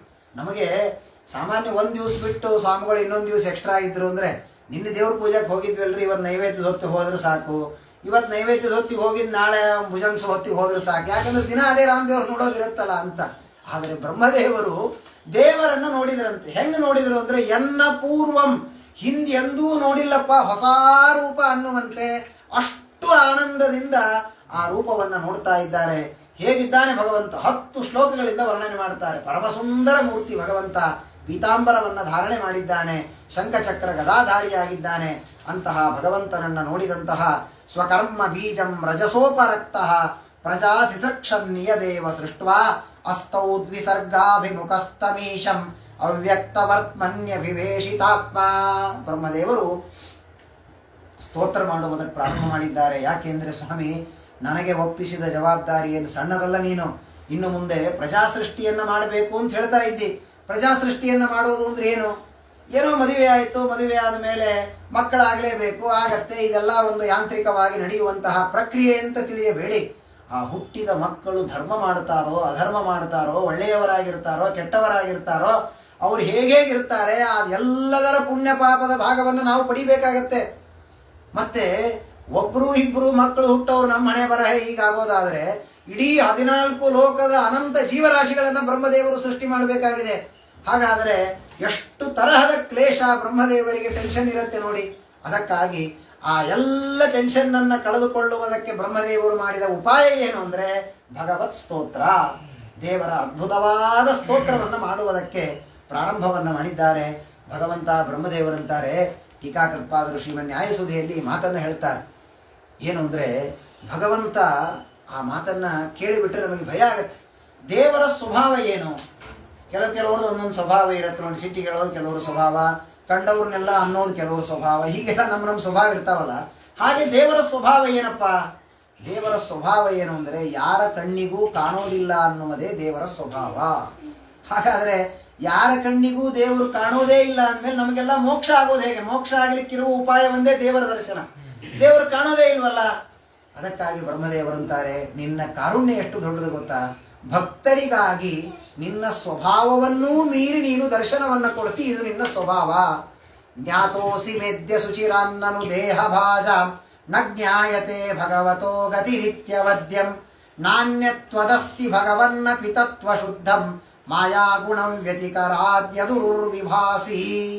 ನೀನು ಯಾರಿಗೂ ದರ್ಶನವನ್ನ ಕೊಡುವುದಿಲ್ಲ ಅನ್ನುವುದು ನಿನ್ನ ಸ್ವಭಾವವಾಗಿದ್ದರೂ ಕೂಡ ಯಾರು ನಿನ್ನನ್ನು ಭಜನೆ ಮಾಡುತ್ತಾರೆ, ನೀನೇ ಶರಣು ಅಂತ ನಿನಗೆ ಗತಿ ಹೋಗ್ತಾರೆ, ಅಂಥವರಿಗೆ ನಿನ್ನ ಸ್ವಭಾವವನ್ನೂ ಮೀರಿ ನೀನು ದರ್ಶನವನ್ನ ಕೊಡ್ತಿ ಎನ್ನುವುದಾದರೆ ಇದಕ್ಕಿಂತಲೂ ದೊಡ್ಡ ಕಾರುಣ್ಯ ದೇವರು ಭಕ್ತರ ಮೇಲೆ ಮಾಡೋದು ಏನಿದೆ ಎಂಬುದಾಗಿ ಬ್ರಹ್ಮದೇವರು ಬಹಳ ಸುಂದರವಾದಂತಹ ಸ್ತೋತ್ರಗಳನ್ನು, ಅನೇಕ ಭಗವಂತನ ಆ ಸ್ತೋತ್ರಗಳನ್ನು ಮಾಡುತ್ತಾರೆ. ಏತು ತ್ವದೀಯ ಚರಣಾಂಬುಜ ಕೋಶಗಂಧಂ ಜಿಘ್ರಂತಿ ಕರ್ಣ ವಿವರೈಶ್ರುತಿ ವಾತನೀತಂ ಭಕ್ತ್ಯಾ ಗೃಹೀತ ಚರಣ ಪರಯಾಚ ತೇಷಾಂ ನಾಪೈಶಿನಾಥ ಹೃದಯಾಂಬುರುಹಾತ್ ಸ್ವಪುಂಸಾಂ. ಯಾರು ನಿನ್ನ ಪಾದ ಧೂಳಿಯ ವಾಸನೆಯನ್ನು ನಿರಂತರವಾಗಿ ತೆಗೆದುಕೊಳ್ಳುತ್ತಾರೆ, ನಿನ್ನ ಪಾದದಲ್ಲಿ ನಿರಂತರ ಭಕ್ತಿಯನ್ನು ಮಾಡುತ್ತಾರೆ, ಅವರಿಗೆ ನೀನು ಏನು ಮಾಡ್ತಿ? ಉಳಿದ ಯಾವ ಪದಾರ್ಥದಲ್ಲಿ ಆಸಕ್ತಿಯೇ ಹುಟ್ಟದಂತೆ ನೀನು ಮಾಡ್ತಿ. ಆದ್ದರಿಂದ ನೀನು ಅಂತಹ ಸರ್ವೋತ್ತಮನಾದಂತಹ ಭಗವಂತ ಎಂಬುದಾಗಿ ಬ್ರಹ್ಮದೇವರು ಬಹಳ ಸುಂದರವಾದಂತಹ ಆ ಸ್ತೋತ್ರವನ್ನು ಬ್ರಹ್ಮದೇವರು ಭಗವಂತನ ಸ್ತೋತ್ರವನ್ನು ಮಾಡ್ತಾರೆ. ಸ್ತೋತ್ರ ಮಾಡ್ತಾ ಮಾಡ್ತಾ ಭಗವಂತ ಕೇಳಿದ, ಏನ್ ಬೇಕಿಷ್ಟೆಲ್ಲ ಸ್ತೋತ್ರ ಮಾಡ್ತಾ ಇದ್ದೀಯಲ್ಲ, ಆದ್ದರಿಂದ ಲೋಕೋ ವಿಕರ್ಮ ನಿರತಃ ಕುಶಲೇ ಪ್ರಮತ್ತಃ ಕರ್ಮಣ್ಯಯಂ ತ್ವದುದಿತೆ ಭಗವಚ್ಚನೇ ಸ್ವೇ ಯಸ್ತಾವದಸ್ಯ ಬಲವಾನಿಹ ಜೀವಿತಾಶಾಂ ಸದ್ಯಶ್ಚಿನತ್ಯ ನಿಮಿಷಾಯ ನಮೋಸ್ತು ತಸ್ಮೈ. ಆ ಭಗವಂತನಿಗೆ ನಮಸ್ಕಾರ ಮಾಡಿ ಬ್ರಹ್ಮದೇವರು ಕೊನೆಯಲ್ಲಿ ಕೇಳ್ತಾರೆ, ಏನು ಇಷ್ಟೆಲ್ಲ ಸ್ತೋತ್ರ ಮಾಡ್ತಾ ಇದೆಯಲ್ಲ, ಏನಾದರೂ ನಿನಗೆ ಕೇಳಬೇಕಾದ ಪ್ರಾರ್ಥನೆ ಉಂಟಾ ಅಂತ ಕೇಳಿದರೆ, 2 ಪ್ರಾರ್ಥನೆ ಇದೆ ನನ್ನದು. ಈ ಜಗತ್ತನ್ನ ಸೃಷ್ಟಿಯನ್ನ ಮಾಡುವುದಕ್ಕಾಗಿ ನಾನು ಹೊರಟಿದ್ದೀನಲ್ಲ, ಹೊರಟಂತಹ ನನಗೆ 2 ಇಚ್ಛೆಗಳಿದೆ. ಏನು ಇಚ್ಛೆ? ಸಾಮಾನ್ಯವಾಗಿ ನಮ್ಮಂಥವ್ರಾದ್ರೆ ಏನೋ ಒಂದಿಷ್ಟು ಹಣ ಕೊಡು ಅಥವಾ ನನ್ನ ಹೆಸರಲ್ಲೇ ಈ ಜಗತ್ತನ್ನು ರಿಜಿಸ್ಟ್ರೇಷನ್ ಮಾಡಿಸು ಅಂತ ಏನಾದರೂ ಕೇಳ್ತಾನ? ಬ್ರಹ್ಮದೇವರಂತಾರೆ, 2 ಅನುಗ್ರಹವನ್ನ ಮಾಡು. ಏನು ಅನುಗ್ರಹ ಮಾಡಬೇಕು? ಸೋಯಂ ಸಮಸ್ತ ಜಗತಾಂ ಸುಹೃದೇಕ ಆತ್ಮ ಸತ್ವೇನ ಯನ್ಮೃಡಯತೆ ಭಗವಾನ್ ಭವೇನ ತೇನೈವ ಮೇ ದೃಶಮನುಸ್ಪೃಶತಾತ್ಯಥಾಹಂ ಸ್ರಕ್ಷ್ಯಾಮಿ ಪೂರ್ವವದಿದಂ ಪ್ರಣತ ಪ್ರಿಯೋಸೌ. ನನಗೆ ತುಂಬ ಭಯ ಇದೆ ಜಗತ್ತನ್ನು ಸೃಷ್ಟಿ ಮಾಡಲಿಕ್ಕೆ. ಏನು ಭಯ ನಿನಗೆ? ಶಕ್ತಿ ಇಲ್ಲ ಅಂತ ಭಯವಾ? ಅಥವಾ ನಿನಗಷ್ಟು ಸಾಮರ್ಥ್ಯ ಇಲ್ಲ, ಏನಾದರೂ ಸ್ವಲ್ಪ ಎಕ್ಸ್ಟ್ರಾ ಪವರ್ ಕೊಡು ಅಂತ ಭಯವಾ? 4-6 ಜನರ ಸಹಾಯ ಬೇಕು ಅಂತ ಏನಾದರೂ ಇದೆಯಾ? ಬ್ರಹ್ಮದೇವರಂತಾರೆ, ನಿನ್ನ ಅನುಗ್ರಹದಿಂದ ನನಗೆ ಯಾರ ಸಹಾಯ ಬೇಡ. ಸಹಾಯ ಬೇಡ ಅಷ್ಟೇ ಅಲ್ಲ, ನಾನೂ ಏನು ಪ್ರಯತ್ನ ಮಾಡಬೇಕಾಗಿಲ್ಲ, ಸಂಕಲ್ಪ ಮಾಡಿದರೆ ಸಾಕು, ಎಲ್ಲ ಮಾಡಿಬಿಡ್ತೀನಿ ನಾನು. ಆದರೆ ಒಂದು ಭಯ ಇದೆ ನನಗೆ. ಏನು ಭಯ ಇದೆ? ಯುಂಜೀತ ಕರ್ಮ ಶಮಲಂಚ ಯಥಾ ವಿಜಹ್ಯ. ನೋಡಿ, ಜಗತ್ತನ್ನ ಮನೆಯಲ್ಲಿ ಯಾರೋ ಒಬ್ಬರು ಇದ್ದವರು ಪಾಪಕರ್ಮ ಮಾಡಿದರೆ ಅದರ ಫಲವನ್ನು ಯಜಮಾನ ಅನುಭವಿಸಬೇಕಾಗತ್ತೆ ಅಂತ ಶಾಸ್ತ್ರ ಹೇಳುತ್ತೆ. ಅಂಥದ್ರಲ್ಲಿ ನಾನು ಮಾಡುವ ಸೃಷ್ಟಿಯಲ್ಲಿ ಯಾರಿದ್ದಾರೆ? ಎಲ್ಲರೂ ಇದ್ದಾರೆ. ಕಂಸನನ್ನು ನಾನೇ ಸೃಷ್ಟಿ ಮಾಡುತ್ತೇನೆ, ಎಂಥ ನಲಕು ಬರಾಮಣಿ ಏನೇನು ಅಸುರರು ಅಂತಿದ್ದಾರೆ. ಆ ಎಲ್ಲ ಶಿಶುಪಾಲ, ದಂತವಕ್ರ ಎಲ್ಲರನ್ನ ನಾನೇ ಸೃಷ್ಟಿ ಮಾಡಬೇಕು. ಹಾಗಾದರೆ ಬರೀ ನಾನು ಸಜ್ಜನರನ್ನ ಉತ್ತಮರನ್ನ ಸೃಷ್ಟಿ ಮಾಡಿದರೆ ಪರವಾಗಿಲ್ಲ, ನನ್ನಿಂದ ಸೃಷ್ಟರಾಗಿ ಅವರೆಲ್ಲ ಒಳ್ಳೊಳ್ಳೆ ಕರ್ಮಗಳನ್ನು ಮಾಡುತ್ತಾರೆ, ನನಗೆ ಪುಣ್ಯ ಬರುತ್ತೆ, ಪರವಾಗಿಲ್ಲ. ಆದರೆ ನನ್ನಿಂದ ಸೃಷ್ಟಿಯನ್ನ ಹೊಂದುವ ಅನೇಕ ಜನ ಅಸುರರೂ ಇದ್ದಾರಲ್ಲ, ಅವರೆಲ್ಲ ಏನ್ ಮಾಡ್ತಾರೆ? ನಿನ್ನನ್ನ ಬೈತಾರೆ, ನೀನು ಸರ್ವೋತ್ತಮ ಅಲ್ಲ ಅಂತಾರೆ, ನಾನೇ ದೇವರು ಅಂತ ಹೇಳ್ತಾರೆ. ಹಾಗಾದ್ರೆ ಅವರೆಲ್ಲ ಹೇಳಿದಾಗ ಸಾಮಾನ್ಯವಾಗಿ ಯಾರಾದರೂ ಚಿಕ್ಕ ಹುಡುಗರು ತಪ್ಪು ಮಾಡಿದರೆ ಯಾರು ಇವ್ರ ಅಪ್ಪ ಅಮ್ಮ ಕರಿ ಅಂತಂತಾರೆ, ಇಲ್ಲ ಹಂಗೆ ನಾಳೆ ಇವರೆಲ್ಲ ತಪ್ಪು ಮಾಡಿದರೆ ಇವರನ್ನು ಹುಟ್ಟಿಸಿದ ಅಪ್ಪ ಯಾರು? ಬ್ರಹ್ಮದೇವರು. ಹಾಗಾದರೆ ಇದರ ಪಾಪದ ಶೇರ್ ಯಾರಿಗೆ ಬರಬೇಕು? ನನಗೆ ಬಂದ್ಬಿಟ್ರೆ ಗತಿ ಏನು? ನಿನ್ನ ಸೇವಾ ಅಂತ ಮಾಡ್ಲಿಕ್ಕೆ ಹೋಗಿ ಅಂಧಂತಮಸ್ಸನ್ನು ಪಡೀಬೇಕಾಗತ್ತೆ. ಏನ್ ಮಾಡ್ಬೇಕಾಗಾದ್ರೆ? ಅದಕ್ಕೆ ನನಗೊಂದು ಅನುಗ್ರಹವನ್ನ ಮಾಡು. ಈ ಯಾವ ನಿನ್ನ ಬುದ್ಧಿಗೆ ನಿನ್ನ ಜ್ಞಾನಕ್ಕೆ ವಿರುದ್ಧವಾದ ಜ್ಞಾನವನ್ನ ಇಟ್ಟುಕೊಂಡ ಅಸುರರು, ಏನೇನು ದುಷ್ಟರು ನನ್ನ ಸೃಷ್ಟಿಯಲ್ಲಿ ಹುಟ್ಟುತ್ತಾರಲ್ಲ, ಅವರೆಲ್ಲ ಮಾಡಿದ ದುಷ್ಟ ಕೃತ್ಯಗಳಿಂದ ಬರುವ ಪಾಪದ ಮಲ ನನಗೆ ಅಂಟಿಕೊಳ್ಳುವುದು ಬೇಡ. ನೋಡ್ರಿ, ಪಾಪದ ಭಯ ಎಷ್ಟಿರ್ಬೇಕು ಮನುಷ್ಯನಿಗೆ. ಸಾಮಾನ್ಯವಾಗಿ ಏನ್ ನೀವು ಮಾಡ್ರಿ, ನಾ ಇದ್ದೀನಿ ನಿಮ್ಮ ಜೊತೆಗೆ, ಏನ್ ಸರಳ ಹೇಳಿ, ಏನ್ ಜೊತೆಗಿರೋದು ಅಂದ್ರೆ ಇಲ್ಲಿ ಬಳೆ ಜೊತೆಗಿರೋದಲ್ಲ, ನರಕದ ಜೊತೆಗೆ ಹೋಗ್ಬೇಕಾಗತ್ತೆ ನಾವು ತಪ್ಪು ಮಾಡಿದವರ ಜೊತೆಗೆ. ಹೀಗಾಗಿ ಬ್ರಹ್ಮದೇವರಂತಹ ಬ್ರಹ್ಮದೇವರು ಅವರಿಗಿರುವ ಭಯ ಇದೊಂದೇ. ಯಾಕೆಂದ್ರೆ ನನ್ನ ಜೊತೆ ಇದ್ದವರು ತಪ್ಪು ಮಾಡಿದಾಗ ನಾನು ತಪ್ಪು ಮಾಡದಿರಬಹುದು, ಅವರಿಗೆ ತಪ್ಪು ಮಾಡುವಂತ 10 ರೂಪಾಯಿ ಕೊಡದೇ ಇರಬಹುದು. ತಪ್ಪು ಮಾಡಿದಾಗ ನೋಡಿ ಸುಮ್ಮನೆ ಕುಳಿತುಕೊಂಡ್ರೆ, ಅಥವಾ ನಾನಂತೂ ಮಾಡ್ಲಿಕ್ಕಾಗಿಲ್ಲ, ನೀರು ಕೆಲವರು ಅಂತಿರ್ತಾರೆ, ಏಕಾದಶಿ ತಿಂದಿದ್ ನೋಡಿ ಏನ್ ಆನಂದ ಪಡ್ತಾರೋ, ನಾವಂತೂ ತಿನ್ಲಿಲ್ರಿ ಈ ವಯಸ್ಸಿನಾಗ, ನೀವರ ತಿನ್ಲಿಗತ್ತೀರಿ ಆನಂದ ಪಡ್ರಿ ಅಂದಿದ್ದಕ್ಕೆ ನಮ್ಮ ಏಕಾದಶಿ ಪುಣ್ಯ ಹೋಗುತ್ತೆ. ಹಾಗಾಗಿ ಯುಂಜೀತ ಕರ್ಮ ಶಮಲಂಚ ಯಥಾ ವಿಜಹ್ಯ. ನಾನು ಈ ಜಗತ್ತಿನ ತಸ್ಮಿನ್ ಸ್ವವಿಕ್ರಮ ಇದಂ ಸೃಜತೋಪಿ ಚೇತಃ. ನಾನು ಈ ಜಗತ್ತನ್ನ ಸೃಷ್ಟಿಯನ್ನ ಮಾಡುವಾಗ ನಿನ್ನ ಅನುಗ್ರಹದಿಂದ ಜಗತ್ತಿನ ಸೃಷ್ಟಿಯನ್ನ ಮಾಡುತ್ತೇನೆ. ಆದ್ದರಿಂದ ನನಗೆ ಈ ಯಾವ ಪಾಪವೂ ಕೂಡ ಬರುವುದು ಬೇಡ. ಶ್ರೀಮದಾಚಾರ್ಯರು ತಾತ್ಪರ್ಯದಲ್ಲಿ ಒಂದು ವಿಷಯವನ್ನ ಹೇಳ್ತಾರೆ. ಹೌದು, ಇದು ವಿಷಯ ಚೆನ್ನಾಗಿದೆ, ಬರೀ ಬ್ರಹ್ಮದೇವರಿಗೆ ಮಾತ್ರ ಅಲ್ಲ ಇದು. ನಾನು ಕಣ್ಣಿನಿಂದ ಒಂದು ದುಷ್ಟ ರೂಪವನ್ನು ನೋಡಿದೆ, ನೋಡಬಾರದ ರೂಪವನ್ನು ನೋಡಿದೆ, ಅಬ್ಬಾ ಎಷ್ಟು ಚೆನ್ನಾಗಿದೆಯಲ್ಲ ಅಂತ ಅಂದುಕೊಂಡ್ರೆ ಹಾಗಾದ್ರೆ ನನಗೆ ಮಾತ್ರ ಆಗತ್ತಾ ಇದು? ಒಳಗೆ ಸೂರ್ಯ ಚಂದ್ರರಿದ್ದು ಪ್ರೇರಣೆ ಮಾಡಿದ್ರೆ ತಾನೇ ಆಗತ್ತೆ. ಹಾಗಾದ್ರೆ ಸೂರ್ಯ ಚಂದ್ರರು ನನ್ನಿಂದ ದುಷ್ಟ ರೂಪವನ್ನ ನೋಡಿಸಿದ್ದಕ್ಕೆ ಪಾಪ ಅವರಿಗೂ ಬರಬೇಕಲ್ಲ. ಹಾಗಾದ್ರೆ ನಾನು ಒಬ್ಬ ಬ್ರಾಹ್ಮಣನಿಗೆ ಹೊಡೆದೆ, ಒಳಗಿರುವ ದೇವತೆ ಕೈಯಲ್ಲಿದ್ದು ಹೊಡಿಸಿದ್ದಕ್ಕೆ ಅವರಿಗೆ ಪಾಪ ಬರಬೇಕು. ನಾನು ದುಷ್ಟ ಆಲೋಚನೆಯನ್ನ ಮಾಡಿದೆ, ರುದ್ರದೇವರಿಗೆ ಪಾಪ ಬರಬೇಕಲ್ಲ? ಇಲ್ಲ. ಶ್ರೀಮದಾಚಾರ್ಯರು ಹೇಳ್ತಾರೆ, ಮಹಾ ಪುಣ್ಯ ಬರುತ್ತೆ ಅಂತ ಹೇಳ್ತಾರೆ ದೇವತೆಗಳಿಗೆ. ಯಾಕೆ ಅಂದ್ರೆ ನಮ್ಮಿಂದ ನಮ್ಮ ಪಾಪಕರ್ಮಕ್ಕನುಗುಣವಾಗಿ ದುಷ್ಟ ಕಾರ್ಯಗಳನ್ನ ದೇವತೆಗಳು ಮಾಡಿಸ್ತಾರಂತೆ. ಮಾಡಿಸಿದರೂ ಅವರಿಗ್ಯಾಕೆ ಪಾಪ ಬರೋದಿಲ್ಲ ಅಂದ್ರೆ ಇದು ದೇವರ ಪೂಜೆ ಎಂಬ ಅನುಸಂಧಾನದಿಂದ ಅವರು ಮಾಡ್ತಾರೆ. ದೇವರ ಆಜ್ಞೆ ಇದೆ, ಯಾರು ಪಾಪ ಮಾಡಿದ್ದಾರೆ ಅವರ ಪಾಪಕ್ಕೆ ತಕ್ಕಂತೆ ಅವರಿಂದ ಕೆಟ್ಟ ಕರ್ಮಗಳನ್ನ ಮಾಡಿಸಿ ಪಾಪವನ್ನ ಸಂಘಟನೆ ಮಾಡಿಸ್ಬೇಕು ಅಂತ ಮಾಡಿ. ನಮಗೆ ಪಾಪ ಯಾವಾಗ ಬರುತ್ತೆ ನೋಡಿ, ನಾ ಹೆಂಗ್ ಹೊಡೆಸ್ಬಿಟ್ಟೆ ಆಚಾರ್ಯ, ನಾ ಅಂತೂ ಹೊಡಿಲಿಕ್ಕಾಗಿಲ್ಲ, ಅವರಿಂದ ಹೊಡಿಸಿದೆ ಅಂದ್ರೆ ಪಾಪ. ಅವರೇನು ಅಂದುಕೊಳ್ತಾರೆ, ಇದು ದೇವರ ಸಂಕಲ್ಪ, ಇಂತಹ ವ್ಯಕ್ತಿಯಿಂದ ಇಂತಹ ಕೆಟ್ಟ ಕರ್ಮವನ್ನ ಮಾಡಿಸಬೇಕು ಅನ್ನೋದು ದೇವರ ಸಂಕಲ್ಪ, ಇದು ಈ ಕರ್ಮವನ್ನ ದೇವರಿಗೆ ಸಮರ್ಪಣೆ ಮಾಡ್ತೇನೆ ಅಂತ ಮಾಡ್ತಾರಂತೆ. ಹೀಗಾಗಿ ಅವರಿಗೆ ಮಹಾ ಪುಣ್ಯವೇ ಬರುತ್ತೆ ಹೊರತಾಗಿ ಪಾಪ ಬರುವುದಿಲ್ಲ. ಅದನ್ನ ಬ್ರಹ್ಮದೇವರು ಕೇಳ್ತಾರೆ. ಯುಂಜೀತ ಕರ್ಮ ಶಮಲಂಚ ಯಥಾ ವಿಜಹ್ಯ. ಆ ಯಾವ ಕರ್ಮದ ಲೇಪವೂ ಕೂಡ ನನಗೆ ಆಗುವುದು ಬೇಡ, ಇದು ಒಂದು ಅನುಗ್ರಹವನ್ನ ಮಾಡು. ಎರಡನೇ ಒಂದು ಪ್ರಾರ್ಥನೆ ಇದೆ ನನ್ನದು. ಏನು ಎರಡನೇ ಪ್ರಾರ್ಥನೆ? ನಾಭಿಹೃದಾದಿಹ ಸತೋಂಭಸಿ ಯಸ್ಯ ಪುಂಸಃ ವಿಜ್ಞಾನ ಶಕ್ತಿರಹಮಾಸಮನಂತ ಶಕ್ತೇ ರೂಪಂ ವಿಚಿತ್ರಮಿದಮಸ್ಯ ವಿವೃಣ್ವತೋ ಮೇ ಮಾರೀರಿರಿಷ್ಟ ನಿಗಮಸ್ಯ ಗಿರಾಂ ವಿಸರ್ಗಃ. ನಮ್ಮ ಜೀವನದಲ್ಲಿ ನಾವು ಅಳವಡಿಸಿಕೊಳ್ಳಲೇಬೇಕಾದ 2 ಮಹತ್ವದ ಪಾಯಿಂಟ್ಗಳನ್ನು ಹೇಳ್ತಾರೆ. ಯಾಕೆಂದ್ರೆ ನಾವೆಲ್ಲ ಬ್ರಹ್ಮದೇವರಷ್ಟು ದೊಡ್ಡ ಜಗತ್ತು ನಮಗಿಲ್ಲದೆ ಇದ್ರು ನಮಗಿರೋ ಸಂಸಾರದ ಜಗತ್ತು ಬ್ರಹ್ಮದೇವರಿಗಿಂತ ದೊಡ್ಡದು ನಾವು ತಿಳ್ಕೊಂಡಿರ್ತೀವಿ. ಯಾರೋ ಹೇಳ್ತಾರೆ ಪುರಾಣಕ್ಕೆ ಹೋಗೋಣ ಬರ್ರಿ ಅಂತ, ಇಲ್ರಪ್ಪ ಮನೆ ಕೆಲಸವ ಅಂತ. ಅಲ್ರಿ ಅವ್ರಷ್ಟು ದೊಡ್ಡ ಕೆಲಸ ಇದ್ದವ್ರೆ, ಅವ್ರಿಗೇನು ಬಿಡ್ರಿ, ಬೇಕಾದಷ್ಟು ಜನ ಇದ್ದಾರೆ, ನಮಗೆ ಯಾರಿದ್ದಾರೆ. ಹಾಗಾದ್ರೆ ನಮ್ಮ ಮಟ್ಟಿಗೆ ನಮ್ಮದೇ ದೊಡ್ಡ ಸಂಸಾರ ಸಾಗರ ನಮ್ಗೆ. ಹಾಗಾದ್ರೆ ಆ ಸಂಸಾರ ಸಾಗರದಲ್ಲಿ ಬಿದ್ದಿರುವ ನಮ್ಮೆಲ್ಲರಿಗೆ ಮಾಡಬೇಕಾದ 2 ಮಹತ್ವದ ಅನುಸಂಧಾನಗಳು ಯಾವುದು ಅಂದ್ರೆ ಯುಂಜೀತ ಕರ್ಮ ಶಮಲಂಚ ಯಥಾ ವಿಜಹ್ಯಾಂ. ಬ್ರಹ್ಮದೇವರು ಸೃಷ್ಟಿ ಮಾಡಿದ್ದಕ್ಕೆ ಅವರಿಗೆ ಪಾಪ ಬರಬಾರದು ಅಂತ ಕೇಳ್ಕೊಂಡ್ರು. ನಾವು ಎಲ್ಲರಿಂದ ಕರ್ಮಗಳನ್ನು ಮಾಡಿಸಿಬಿಟ್ಟು ನಮಗೆ ಯಾವ ಪಾಪ ಬರೋದು ಬೇಡ ಅಂತ ಬೇಡಿಕೊಂಡ್ರೆ ದೇವರು ನಮ್ಮನ್ನು ಬಿಡೋದಿಲ್ಲ. ನಮ್ಮಿಂದ ಕೆಟ್ಟ ಕರ್ಮಗಳು ಮಾಡಿಸೋದು ದೇವರು ಬೇಡ, ಇನ್ನೊಬ್ಬರಿಗೆ ಅಂಥ ಪ್ರಚೋದನೆಯನ್ನೂ ಮಾಡಿಸುವ ಬುದ್ಧಿಯನ್ನು ಕೊಡುವುದು ನಮಗೆ ಬೇಡ ಎಂಬ ಪ್ರಾರ್ಥನೆಯನ್ನ ಪ್ರತಿನಿತ್ಯದಲ್ಲಿ ನಾವು ದೇವರಿಗೆ ಮಾಡಬೇಕು. ಎರಡನೆಯದಾಗಿ ಬ್ರಹ್ಮದೇವರು ಕೇಳುವ ಇನ್ನೊಂದು ಮಹತ್ವದ ಮಾತೇನು ಅಂದರೆ, ನಮ್ಮ ಈ ಶಾಸ್ತ್ರದಲ್ಲಿ ಜ್ಞಾನಕ್ಕೆ ಎಷ್ಟು ಮಹತ್ವ ಇದೆ, ಜ್ಞಾನವಿಲ್ಲದೆ ಮೋಕ್ಷವಿಲ್ಲ ಅಂತ ದಾಸರು ಹೇಳ್ತಾರಲ್ಲ, ಹಾಗೆ ಜ್ಞಾನ ಇದು ಎಲ್ಲದಕ್ಕಿಂತ ದೊಡ್ಡದು. ಬ್ರಹ್ಮದೇವರು ಕೇಳ್ತಾರಂತೆ, ನಾನು ಇಷ್ಟು ದೊಡ್ಡ ಜಗತ್ತನ್ನ ಸೃಷ್ಟಿ ಮಾಡುವಾಗ ಈ ಜಗತ್ತನ ನಾನಾ ವಿಧ ರೂಪಂ ವಿಚಿತ್ರಂ, ಅನೇಕ ಬಗೆಯ ಸೃಷ್ಟಿಗಳಿದೆ, ಎಷ್ಟು ತರಹದ ಸೃಷ್ಟಿ ಇದೆ ಅಂತ ಕಂಡು ಹಿಡಿಯಲಿಕ್ಕೆ ಸಾಧ್ಯ ಇಲ್ಲ. ಜೀವಮಾನದಲ್ಲಿ ಸಮುದ್ರದೊಳಗಿನ ಜಲಚರಗಳನ್ನು ಕಂಡು ಹಿಡಿಯಲಿಕ್ಕೆ ಒಬ್ಬನಿಗೆ ಪದ್ಮಭೂಷಣ, ವೃಕ್ಷಗಳನ್ನು ಕಂಡು ಹಿಡಿದಿದ್ದಕ್ಕೆ ಒಬ್ಬನಿಗೆ ಪದ್ಮಭೂಷಣ, ಇನ್ನೊಂದು ಯಾರೋ ಮನುಷ್ಯರಿಗೆ ಇಂತಾದ ಕಂಡು ಹಿಡಿದಿದ್ದಕ್ಕೆ ರೋಗ, ಕಂಡು ಹಿಡಿದಿದ್ದಕ್ಕೆ ಒಬ್ಬರಿಗೆ ಪದ್ಮಶ್ರೀ ಕೊಡ್ತಾರೆ. ಆದ್ರೆ ಸೃಷ್ಟಿ ಮಾಡಿದ ದೇವರಿಗೆ ಯಾರು ಕೊಡ್ತಾರೆ? ಹಾಗಾದ್ರೆ ಬ್ರಹ್ಮದೇವರಂತಾರೆ, ರೂಪಂ ವಿಚಿತ್ರಮಿದಂ, ಅನೇಕ ವಿವಿಧ ವಿಚಿತ್ರವಾದ ಸೃಷ್ಟಿಗಳನ್ನು ನಾನು ಮಾಡ್ತೇನೆ. ಆದರೆ ಮಾಡುವ ಗಲಾಟೆಯಲ್ಲಿ ವೇದದ ಪಾರಾಯಣ ನನ್ನ ಬಾಯಿಯಿಂದ ಮರೆತು ಹೋಗೋದು ಬೇಡ, ನಿನ್ನ ನಾಮಸ್ಮರಣೆ ನನ್ನ ಬಾಯಿಯಿಂದ ನಿಲ್ಲುವುದು ಬೇಡ. ಮಾರೀರಿಶಿಷ್ಟ ನಿಗಮಸ್ಯ ಗಿರಾಂ ವಿಸರ್ಗ ಅಂದರೆ, ನಾವು ಸಾಮಾನ್ಯ ಏನ್ ತಿಳ್ಕೊತೀವಿ, ಒಟ್ಟೇನೋ ಒಂದು ಸತ್ಕರ್ಮ ಮಾಡ್ತಿರ್ಬೇಕು, ಏನೋ ಬಡಿಸ್ಲಿಕ್ಕೆ ಹೋದ್ವಿ, ಯಾರೋ ರಾಯರ ಆರಾಧನೆ ಕರೀತಾರ, ಪಾಪ ಒಂದು 4 ದಿವಸ ಬರ್ರಿ, ಭಾಳ ಗದ್ದೆ ಇರ್ತದೆ ಮಠದಾಗ ಅಂತ.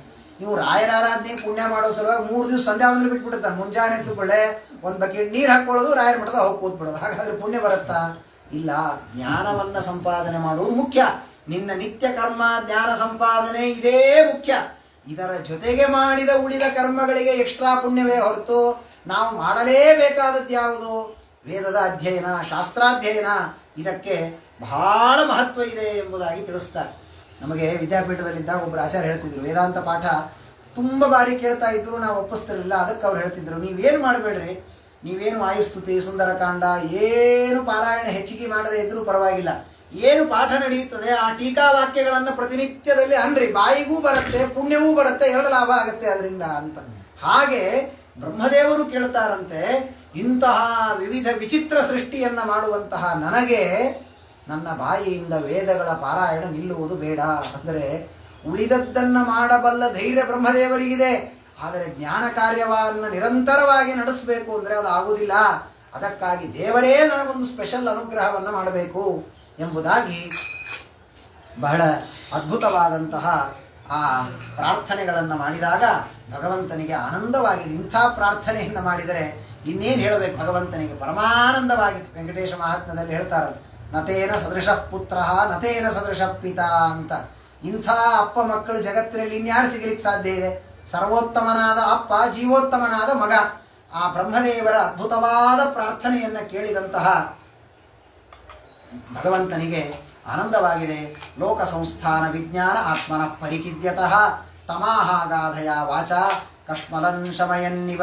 ಭಗವಂತ ತಾನು ಮಾತನಾಡ್ತಾ ಇದ್ದಾನೆ, ಬ್ರಹ್ಮದೇವರೇ ಏನು ಆಲೋಚನೆಯನ್ನ ಮಾಡಬೇಡಿ, ಪ್ರಾರ್ಥನಮಪಿ ಮತ್ ಪ್ರೇರಣಮೇವ. ಭಗವಂತ ಹೇಳ್ತಾನೆ, ಹೌದು ನೀವು ಎಷ್ಟು ಅಸ್ವತಂತ್ರರು ಗೊತ್ತಾ ನಾವೆಲ್ಲರೂ ಕೂಡ. ಪರಮಾತ್ಮ ಹೇಳ್ತಾನೆ, ನಾನು ಸ್ತೋತ್ರ ಮಾಡಿದೆ, ದೇವರು ವರ ಕೊಟ್ಟ, ಆ ವರದಿಂದ ಕೆಲಸ ಆಯಿತು. ಅಷ್ಟೇ ಅಲ್ಲ, ಪ್ರಾರ್ಥನೆ ಮಾಡುವ ಇಚ್ಛೆ ಕೊಟ್ಟವನೂ ದೇವರೇ. ಅನೇಕ ಬಾರಿ ಹಾಗಾಗತ್ತೆ, ಎದುರಿಗೆ ಒಂದು ವಸ್ತು ಇದೆ, ಆದರೆ ಆ ವಸ್ತುವನ್ನ ತೆಗೆದುಕೊಂಡ್ರೆ ನನ್ನ ದುಃಖ ಹೋಗತ್ತೆ ಅಂತ ಬುದ್ಧಿ ಬರೋದಿಲ್ಲ ಆ ಕ್ಷಣದಲ್ಲಿ. ಯಾಕೆ? ಹಾಗಾದರೆ ದೇವರೇ ನಮಗೆ ತನ್ನನ್ನ ಸ್ತೋತ್ರ ಮಾಡಿಸಿಕೊಳ್ಳುವ ಬುದ್ಧಿಯನ್ನ ಕೊಟ್ಟು, ಸ್ತೋತ್ರ ಮಾಡಿಸಿಕೊಂಡು ಸಂತೋಷಪಟ್ಟು ಅನುಗ್ರಹ ಮಾಡಿ ದುಃಖವನ್ನು ಪರಿಹಾರ ಮಾಡಬೇಕು. ಇದು ನಮಗೆ ಮಾತ್ರ ಅಲ್ಲ, ಬ್ರಹ್ಮದೇವರ ಹಣೆ ಬರಹೂ ಇದೇ ಇದೆ. ಭಗವಂತ ಹೇಳ್ತಾನೆ ಜದಂತೆ ಸ್ತೋತ್ರದಲ್ಲಿ, ಬ್ರಹ್ಮದೇವರು ಪ್ರಾರ್ಥನೆ ಮಾಡ್ತಾರೆ, ಕ್ವಾಹಮತ್ಯಂತ ದುರ್ಬುದ್ಧಿ ಕನುಚಾತ್ಮ ಹಿತೇ ಕ್ಷಣಂ ಯದ್ಧಿತಂ ಮಮ ದೇವೇಶ ತದಾಜ್ಞಾಪಯ ಮಾಧವ. ಬ್ರಹ್ಮದೇವರು ಭಗವಂತನನ್ನ ಕೇಳ್ತಾರಂತೆ, ಸ್ವಾಮಿ ಭಗವಂತ ಬ್ರಹ್ಮದೇವರನ್ನು ಕೇಳಿದ, ಇಷ್ಟು ಸೇವಾ ಮಾಡ್ತಿರಲ್ಲಪ್ಪ ನೀವು, ಏನು ಬೇಕೋ ಕೇಳ್ರಿ, ನಿಮ್ಗೇನು ಬೇಕಾದ ವರ ಕೊಡ್ತೇನೆ ಅಂದರೆ ಬ್ರಹ್ಮದೇವರಂತಾರಂತೆ, ನಾ ಎಷ್ಟು ದಡ್ಡ ಅಂದರೆ ನನಗೇನು ಒಳ್ಳೆಯದು ನನಗೆ ಗೊತ್ತಿಲ್ಲ. ಯದ್ಹಿತಂ ಮಮ ದೇವೇಶ, ನನಗೆ ಯಾವುದನ್ನ ಕೊಟ್ಟರೆ ಹಿತ ಅಂತ ನಿನಗೆ ಅನಿಸ್ತದೆ, ಯಾವುದನ್ನ ನನಗೆ ಕೊಟ್ಟರೆ ನಿನಗೆ ಪ್ರೀತಿಯಾಗತ್ತೆ ಅಂಥದ್ದನ್ನು ನೀನೇ ತಿಳಿದುಕೊಂಡು ನನಗೆ ಕೊಡಬೇಕೇ ಹೊರತು ನಾನು ಸಾಧನೆ ಮಾಡಿ ದೇವರ ಹತ್ತಿರ ಹೋಗ್ತೇನೆ ಸಾಧ್ಯ ಇಲ್ಲ. ಸಾಧನೆಯನ್ನು ದೇವರೇ ನಮ್ಮಿಂದ ಮಾಡಿಸಬೇಕು. ಆದ್ದರಿಂದ ನೀನು ವಿಶೇಷವಾಗಿ ಕೇಳಿದೆಲ್ಲ ಏನು 2 ವೇದಗಳ ಪಾರಾಯಣ ನಿರಂತರವಾಗಿ ನನ್ನ ಬಾಯಿಂದ ಬರಬೇಕು ಅಂತ ಕೇಳಿದರೆ ದೇವರು ಹೇಳಿದ ಏನು ಹೇಳಬೇಕು? ತಥಾಸ್ತು, ಹಾಗೆ ಆಗಲಪ್ಪ ಅನ್ನಲಿಲ್ಲ ದೇವರು. ಇನ್ನೊಂದಿಷ್ಟು ತಪಸ್ಸು ಮಾಡು ಅಂತ ಹೇಳ್ತಾರೆ. ನೀನು ಕೇಳಿದವರ ಸಣ್ಣದಲ್ಲ. ಆದ್ದರಿಂದ ಭೂಯಶ್ಚ ತಪ ಆತಿಷ್ಠ ವಿದ್ಯಾಂ ಚೈವ ಮದಾಶ್ರಯಾಂ. ನನ್ನ ಜ್ಞಾನ ಬರಬೇಕಾದ್ರೆ ಅದು ಸುಮ್ಮನಲ್ಲ. ಏನೋ ಸುಮ್ಮನೆ ಇವತ್ತು ನಾವು ಒಂದಿಷ್ಟು ಪಾರಾಯಣ ಮಾಡಿ ಮುಗೀತು, ನನ್ನಷ್ಟು ಯಾರೂ ಮಾಡಿದವರೇ ಸಾಧನೆ ಇಲ್ಲ ಅನ್ನೋ ಅಹಂಕಾರದಲ್ಲಿ ನಾವಿರ್ತೇವೆ.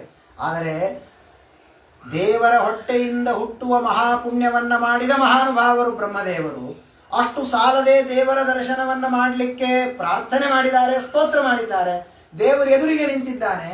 ಆ ದೇವರು ಹೇಳ್ತಾನೆ, ನನ್ನ ಜ್ಞಾನ ನಿರಂತರ ಇರಬೇಕಾದ್ರೆ ಇನ್ನೊಂದಿಷ್ಟು ತಪಸ್ಸು ಮಾಡು. ಅಂದರೆ ಜ್ಞಾನದ ಆಳ ಎಷ್ಟು ದೊಡ್ಡದು, ಅದರ ಮಹತ್ವ ಏನು ಅನ್ನುವುದನ್ನು ನಾವು ತಿಳಿದುಕೊಳ್ಳಬೇಕು. ತಾಭ್ಯಾಂ ಅಂತರ್ಹಿತಂ ಬ್ರಹ್ಮನ್ ಲೋಕಾನ್ ದ್ರಕ್ಷ್ಯಸ್ಯ ಪಾವೃತ. ನೀನು ತಪಸ್ಸು ಮಾಡ್ಲಿಕ್ಕೆ ಕುಳಿತುಕೋ. ತಪಸ್ಸು ಮಾಡ್ಲಿಕ್ಕೆ ಕುಳಿತಾಗ ನಿನಗೊಂದು ವಿಶೇಷವಾದ ದರ್ಶನವನ್ನ ಮಾಡಿಸ್ತೇನೆ. ನಾನು ಏನ್ ದರ್ಶನ ಮಾಡಿಸ್ತೇನೆ? ನೀನು ಮುಂದೆ ಏನೇನು ಜಗತ್ತನ್ನ ಸೃಷ್ಟಿ ಮಾಡಬೇಕಾಗಿದೆಯಲ್ಲ, ಆ ಎಲ್ಲಾ ಜಗತ್ತನ್ನ ನನ್ನ ದೇಹದೊಳಗೆ ಒಂದು ಬಾರಿ ನಿನಗೆ ತೋರಿಸ್ತೇನೆ. ಏನು ದೊಡ್ಡ ಅನುಗ್ರಹ ನೋಡಿ. ತಾಭ್ಯಾಂ ಅಂತರ್ಹಿತಂ ಬ್ರಹ್ಮನ್, ನನ್ನ ಹೃದಯದಲ್ಲಿ ನನ್ನ ಶರೀರದಲ್ಲಿ ನೀನು ಯಾವ್ಯಾವ ಜಗತ್ತನ್ನ ಮುಂದೆ ಸೃಷ್ಟಿ ಮಾಡ್ಲಿಕ್ಕಿದ್ದೀಯಲ್ಲ ಅದೆಲ್ಲವೂ ಈಗಾಗಲೇ ನನ್ನ ಶರೀರದೊಳಗೆ ರೆಡಿ ಇದೆ. ಅದನ್ನ ತೆಗೆದುಕೊಡೋದಷ್ಟೇ ನಿಮಗೆ. ಹಾಗಾಗಿ ಈಗೆಲ್ಲ ಬರ್ತಾವೋ ಇಲ್ಲ, ಈ ಮ್ಯಾಗಿ ಗೀಗಿ ಮಾಡ್ರಿ ಅಂತ ಬರ್ತಾವ. ಮನೆಯಿಂದ ತಂದು ಅಂಗಡಿಯಿಂದ ತಂದು ನೀರೊಳಗೆ ಹಾಕಿಬಿಟ್ರೆ ರೆಡಿ ಆಗಿಬಿಡತ್ತೆ ಅಂತ. ಇದೆಲ್ಲ ಇವ್ರು ಕಂಡು ಹಿಡಿದಿದ್ದಲ್ಲ, ದೇವರೇ ಕಂಡು ಹಿಡಿದಿದ್ದೆಲ್ಲ ಇನ್ಸ್ಟೆಂಟ್. ಯಾವ ಬ್ರಹ್ಮದೇವರು ಹೇಳಿದ ನೀ ಏನು ಮಾಡೋದು ಬೇಡ, ಎಲ್ಲವೂ ನನ್ನ ಹೊಟ್ಟೆಯಲ್ಲಿದೆ, ಅದನ್ನೆಲ್ಲ ನಿನಗೆ ದರ್ಶನ ಮಾಡಿಸ್ತೇನೆ. ತತ ಆತ್ಮನಿ ಯೋಗೇನ ಭಕ್ತಿಯುಕ್ತ ಸಮಾಹಿತ ದ್ರಷ್ಟಾಸಿ ಮಾಂ ತತಂ ಬ್ರಹ್ಮನ್ ಮೈ ಲೋಕಾಂತಮಾತ್ಮನಿ. ಸರ್ವತ್ರ ವ್ಯಾಪ್ತನಾದ ನಾನೇನಿದ್ದೇನೆ, ನನ್ನ ದರ್ಶನವನ್ನು ನಿನಗೆ ಮಾಡಿಸ್ತೇನಪ್ಪ. ಆ ದರ್ಶನದಿಂದ ನಿನ್ನ ಎಲ್ಲ ಏನೇನು ಕಷ್ಟಗಳಿದೆ, ನೀ ಏನೇನು ಪ್ರಾರ್ಥನೆ ಮಾಡಿದೆಯಲ್ಲ ಆ ಎಲ್ಲ ಪ್ರಾರ್ಥನೆಗಳು ಕೂಡ ನಿನಗೆ ಕೈಗೂಡುತ್ತದೆ. ಯದಾ ರಹಿತಮಾತ್ಮಾನಂ ಭೂತೇಂದ್ರಿಯ ಗುಣಾಶಯೈ ಸ್ವರೂಪೇಣ ಮಯೋಪೇತಂ ಪಶ್ಯನ್ ಸ್ವರಾಜ್ಯ ಮೃಚ್ಛತಿ ಎಂಬುದಾಗಿ ಹೇಳಿ ಭಗವಂತ ಹೇಳಿದ. ನೀನು ಇನ್ನೊಂದು ಕೇಳಿದ್ದೀಯಲ್ಲ, ಏನು? ನಾನು ಈ ಎಲ್ಲ ಪ್ರಜೆಗಳನ್ನು ಸೃಷ್ಟಿ ಮಾಡಿದಾಗ ಇವರು ಮಾಡುವ ಏನು ಪುಣ್ಯ ಪಾಪ ಕರ್ಮಗಳಿದೆಯಲ್ಲ ಅದರ ಲೇಪ ನನಗಾಗುವುದು ಬೇಡ ಅಂತ ಕೇಳಿದ್ದೀಯಲ್ಲ. ನಾನು ಅನುಗ್ರಹ ಮಾಡ್ತೇನೆ, ನಿನಗೆ ಯಾವ ಕರ್ಮದ ಲೇಪವೂ ಆಗುವುದಿಲ್ಲ. ನಾನಾ ಕರ್ಮ ವಿಪಾಕೇನ ಪ್ರಜಾ ಬಹ್ವಿ ಸಿಸೃಕ್ಷತಃ ನಾತ್ಮಾವಸೀದತ್ಯಸ್ಮ್ಯೂಸ್ತೆ ವರ್ಷೀಯಾನ್ ಮದನುಗ್ರಹ. ನಿನಗೆ ಯಾರ್ಯಾರು ನಿನ್ನಿಂದ ಹುಟ್ಟುತ್ತಾರೆ, ಹುಟ್ಟಿದವರು ಏನೇನು ಕರ್ಮಗಳನ್ನು ಮಾಡುತ್ತಾರೆ, ಅವರು ಮಾಡಿದ ಪುಣ್ಯದ ಆನಂದ ಮಾತ್ರ ನಿನಗಾಗತ್ತೆ ಹೊರತು ಅವರು ಮಾಡಿದ ಯಾವ ಪಾಪಕರ್ಮದ ಲೇಪವೂ ನಿನಗೆ ಆಗುವುದಿಲ್ಲ. ಏನು ದೊಡ್ಡ ಅನುಗ್ರಹ ನೋಡಿ. ಇದು ಬಾರಾ ಕೂನಿ ಮಾಫ್ ಅಂತಾರಲ್ಲ, ಹಾಗೆ ಇವರೇನು ಕೂನಿ ಮಾಡೋದಿಲ್ಲ. ಆದರೆ ಬ್ರಹ್ಮದೇವರು ಇಷ್ಟು ದೊಡ್ಡ ಸೇವೆಯನ್ನು ಭಗವಂತನಿಗೆ ಮಾಡಿದ್ದಕ್ಕಾಗಿ ಭಗವಂತನು ಕೂಡ ಅವರಿಗೆ ಅನುಗ್ರಹವನ್ನು ಮಾಡಿದ. ಅವರಿಗೆ ಭಗವಂತ ಹೇಳ್ತಾನೆ, ಅಲ್ಲಪ್ಪ ನನಗೆ ಇನ್ನೂ ಸಂದೇಹ, ನಾ ಇಷ್ಟೆಲ್ಲ ಜನರನ್ನು ಸೃಷ್ಟಿ ಮಾಡ್ತೀನಲ್ಲ, ನನಗೇನಾದರೂ ಪಾಪ ಬಂದು ಬಿಟ್ರೆ? ಅದಕ್ಕೆ ದೇವರು ಹೇಳಿದ, ನಿನಗೆ ಪಾಪ ಬರೋದಲ್ಲ, ನೀನು ಇಷ್ಟೊತ್ತಿನವರೆಗೆ ನನ್ನನ್ನ ಕುರಿತು ಏನೇನು ಸ್ತೋತ್ರ ಮಾಡಿದೆಯಲ್ಲ ಇದನ್ನ ಸ್ತೋತ್ರ ಪಾರಾಯಣ ಮಾಡಿದವರಿಗೆ ಪಾಪದ ಲೇಪ ಆಗೋದಿಲ್ಲ ಅನ್ನೋ ವರವನ್ನು ಕೊಡ್ತೇನೆ ಇನ್ನು ಮೇಲೆ. ಆದ್ದರಿಂದ ಧಾತಃ ಪ್ರೇಷ್ಠ ಸ್ವಯಂ ಪ್ರೇಯಸಾಮಪಿ ಅಥೋ ಮೈರತಿಂ ಕುರಿಯ ದೇಹಾದಿರ್ಯರ್ಥತೆ ಪ್ರಿಯ. ಅಂತಹ ಅನುಗ್ರಹವನ್ನು ವಿಶೇಷವಾಗಿ ನಿನಗೆ ನಾನು ಮಾಡ್ತಾ ಇದ್ದೇನೆ. ತಸ್ಯೇತೇನ ಪುಮಾನ್ ನಿತ್ಯಂ ಸ್ತುತ್ವಾ ಸ್ತೋತ್ರೇಣ ಮಾಂ ಭಜೇತ್ ತಸ್ಯಾಹಂ ಸಂಪ್ರಸೀದೇಯಂ ಸರ್ವಕಾಮವರೇಶ್ವರ. ಯಾರು ನೀನು ಮಾಡಿದ ಈ ಸ್ತೋತ್ರವನ್ನು ಪ್ರತಿನಿತ್ಯದಲ್ಲಿ ಪಾರಾಯಣ ಮಾಡ್ತಾರೆ ಅಂಥವರಿಗೆ ಸರ್ವಕಾಮವರೇಶ್ವರ, ಎಲ್ಲ ತರಹದ ಕಾಮನೆಗಳನ್ನು ಕೊಡ್ತೇನೆ. ಅವರಿಗೇ ನಾನು ಅನುಗ್ರಹ ಮಾಡ್ತೇನೆ ಅಂದ ಮೇಲೆ ಸ್ತೋತ್ರವನ್ನು ರಚನೆ ಮಾಡಿದ ನಿನಗೆ ಅನುಗ್ರಹವನ್ನು ಮಾಡೋದಿಲ್ವಾ? ಅವಶ್ಯವಾಗಿ ಅನುಗ್ರಹವನ್ನು ಮಾಡ್ತೇನೆ, ನೀನು ಜಗತ್ತಿನ ಸೃಷ್ಟಿಯನ್ನು ಮಾಡು ಎಂಬುದಾಗಿ ಆ ಭಗವಂತ ಬ್ರಹ್ಮದೇವರಿಗೆ ಹೇಳಿದಾಗ ಮತ್ತೆ ವಿದುರರು ಪ್ರಶ್ನೆಯನ್ನು ಮಾಡ್ತಾರೆ, ಸ್ವಾಮಿ ಯಾವ ರೀತಿ ಸೃಷ್ಟಿಯನ್ನ ಬ್ರಹ್ಮದೇವರು ಮಾಡಿದರು ಅದನ್ನೆಲ್ಲ ತಾನ್ವದ ಸ್ವಾನುಪೂರ್ವೇಣ ಛಿಂದಿನ ಸರ್ವ ಸಂಶಯ. ನನಗೆ ತುಂಬ ಮನಸ್ಸಿನಲ್ಲಿ ಕುತೂಹಲ ಇದೆ. ಆ ಬ್ರಹ್ಮದೇವರು ಯಾವ ತರಹದ ಸೃಷ್ಟಿಯನ್ನು ಮಾಡಿದರು, ಯಾವ ವಿಭಾಗವನ್ನು ಮಾಡಿದರು, ಹೇಗೆ ಸೃಷ್ಟಿಯನ್ನು ಮಾಡಿದರು ಅದನ್ನೆಲ್ಲವನ್ನು ಕೂಡ ನನಗೆ ವಿಸ್ತಾರವಾಗಿ ಹೇಳಿ ಎಂಬುದಾಗಿ ಕೇಳಿದಾಗ ಆಗ ಮೈತ್ರೇಯ ಉವಾಚ ವಿರಿಂಚೋಪಿ ತಥಾ ಚಕ್ರೇ ದಿವ್ಯಂ ವರ್ಷಶತಂ ತಪಃ ಆತ್ಮನ್ಯಾತ್ಮಾನಮಾವೇಶ್ಯ ಯಥಾಹ ಭಗವಾನಜಃ.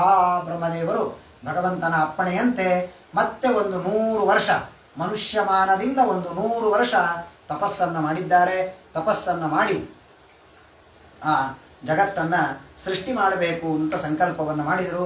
ಸೃಷ್ಟಿ ಮಾಡಲಿಕ್ಕೆ ಅವರಿಗೂ ಒಂದು ಮತ್ತೇನಾದರೂ ಪದಾರ್ಥ ಬೇಕಲ್ಲ, ಹೇಗೆ ಸೃಷ್ಟಿ ಮಾಡಬೇಕು ಅಂತ ವಿಚಾರವನ್ನ ಮಾಡಿ ಭಗವಂತನ ಚಿಂತನೆಯನ್ನ ಮಾಡಿದಾಗ ಅವರಿಗೆ ಗೊತ್ತಾಯಿತು, ನಾನು ಯಾವ ಕಮಲದಿಂದ ಹುಟ್ಟಿ ಬಂದಿದ್ದೇನೋ, ದೇವರು ಬರೀ ನನ್ನನ್ನು ಹುಟ್ಟಿಸೋದಾಗಿದ್ರೆ ಡೈರೆಕ್ಟ್ ಆಗಿ ಹುಟ್ಟಿಸ್ಬಿಡ್ಬೋದಾಗಿತ್ತು.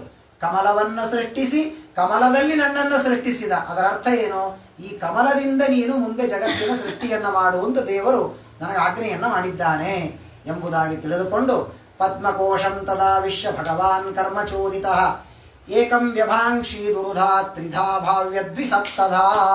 ಆಗ ಬ್ರಹ್ಮದೇವರು ಆ ಒಂದು ಕಮಲದಲ್ಲಿ ಪ್ರವೇಶವನ್ನ ಮಾಡಿದರು.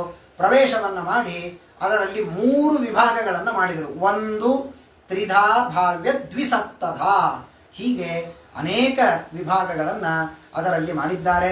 14 ಒಂದು ವಿಭಾಗವನ್ನು ಮಾಡಿದ್ದಾರೆ, 3 ಒಂದು ವಿಭಾಗವನ್ನು ಮಾಡಿದ್ದಾರೆ, ಒಂದು ವಿಭಾಗವನ್ನು, ಹೀಗೆ 3. ಹಿಂದೆ ಹೆಂಗೆ ದೇವರು ತನ್ನ ರೂಪವನ್ನು 3 ವಿಭಾಗಗಳನ್ನು ಮಾಡಿದ ಅಂತ ನಿನ್ನೆ ಕೇಳಿದ್ವಿ, ಏಕಧಾ ದಶಧಾ ತ್ರಿಧಾ ಅಂತ. ಹಾಗೆ ಬ್ರಹ್ಮದೇವರು ಆ ತಮ್ಮ ಭಗವಂತನ ನಾಭಿಯಿಂದ ಬಂದ ಕಮಲದಲ್ಲಿ ಒಟ್ಟು 3 ವಿಭಾಗಗಳನ್ನು ಮಾಡಿದ್ದಾರೆ. ಒಂದು ವಿಭಾಗ, ಆ ಇನ್ನೊಂದರಲ್ಲಿ ತ್ರಿಧಾ 3 ವಿಭಾಗವನ್ನು ಮಾಡಿದರು. ಭೂಮಿ, ಅಂತರಿಕ್ಷ, ಸ್ವರ್ಗ ಎಂಬ 3 ವಿಭಾಗಗಳು. ಇನ್ನೊಂದು ಭಾಗದಲ್ಲಿ 14 ವಿಭಾಗವನ್ನು ಮಾಡಿದ್ದಾರೆ.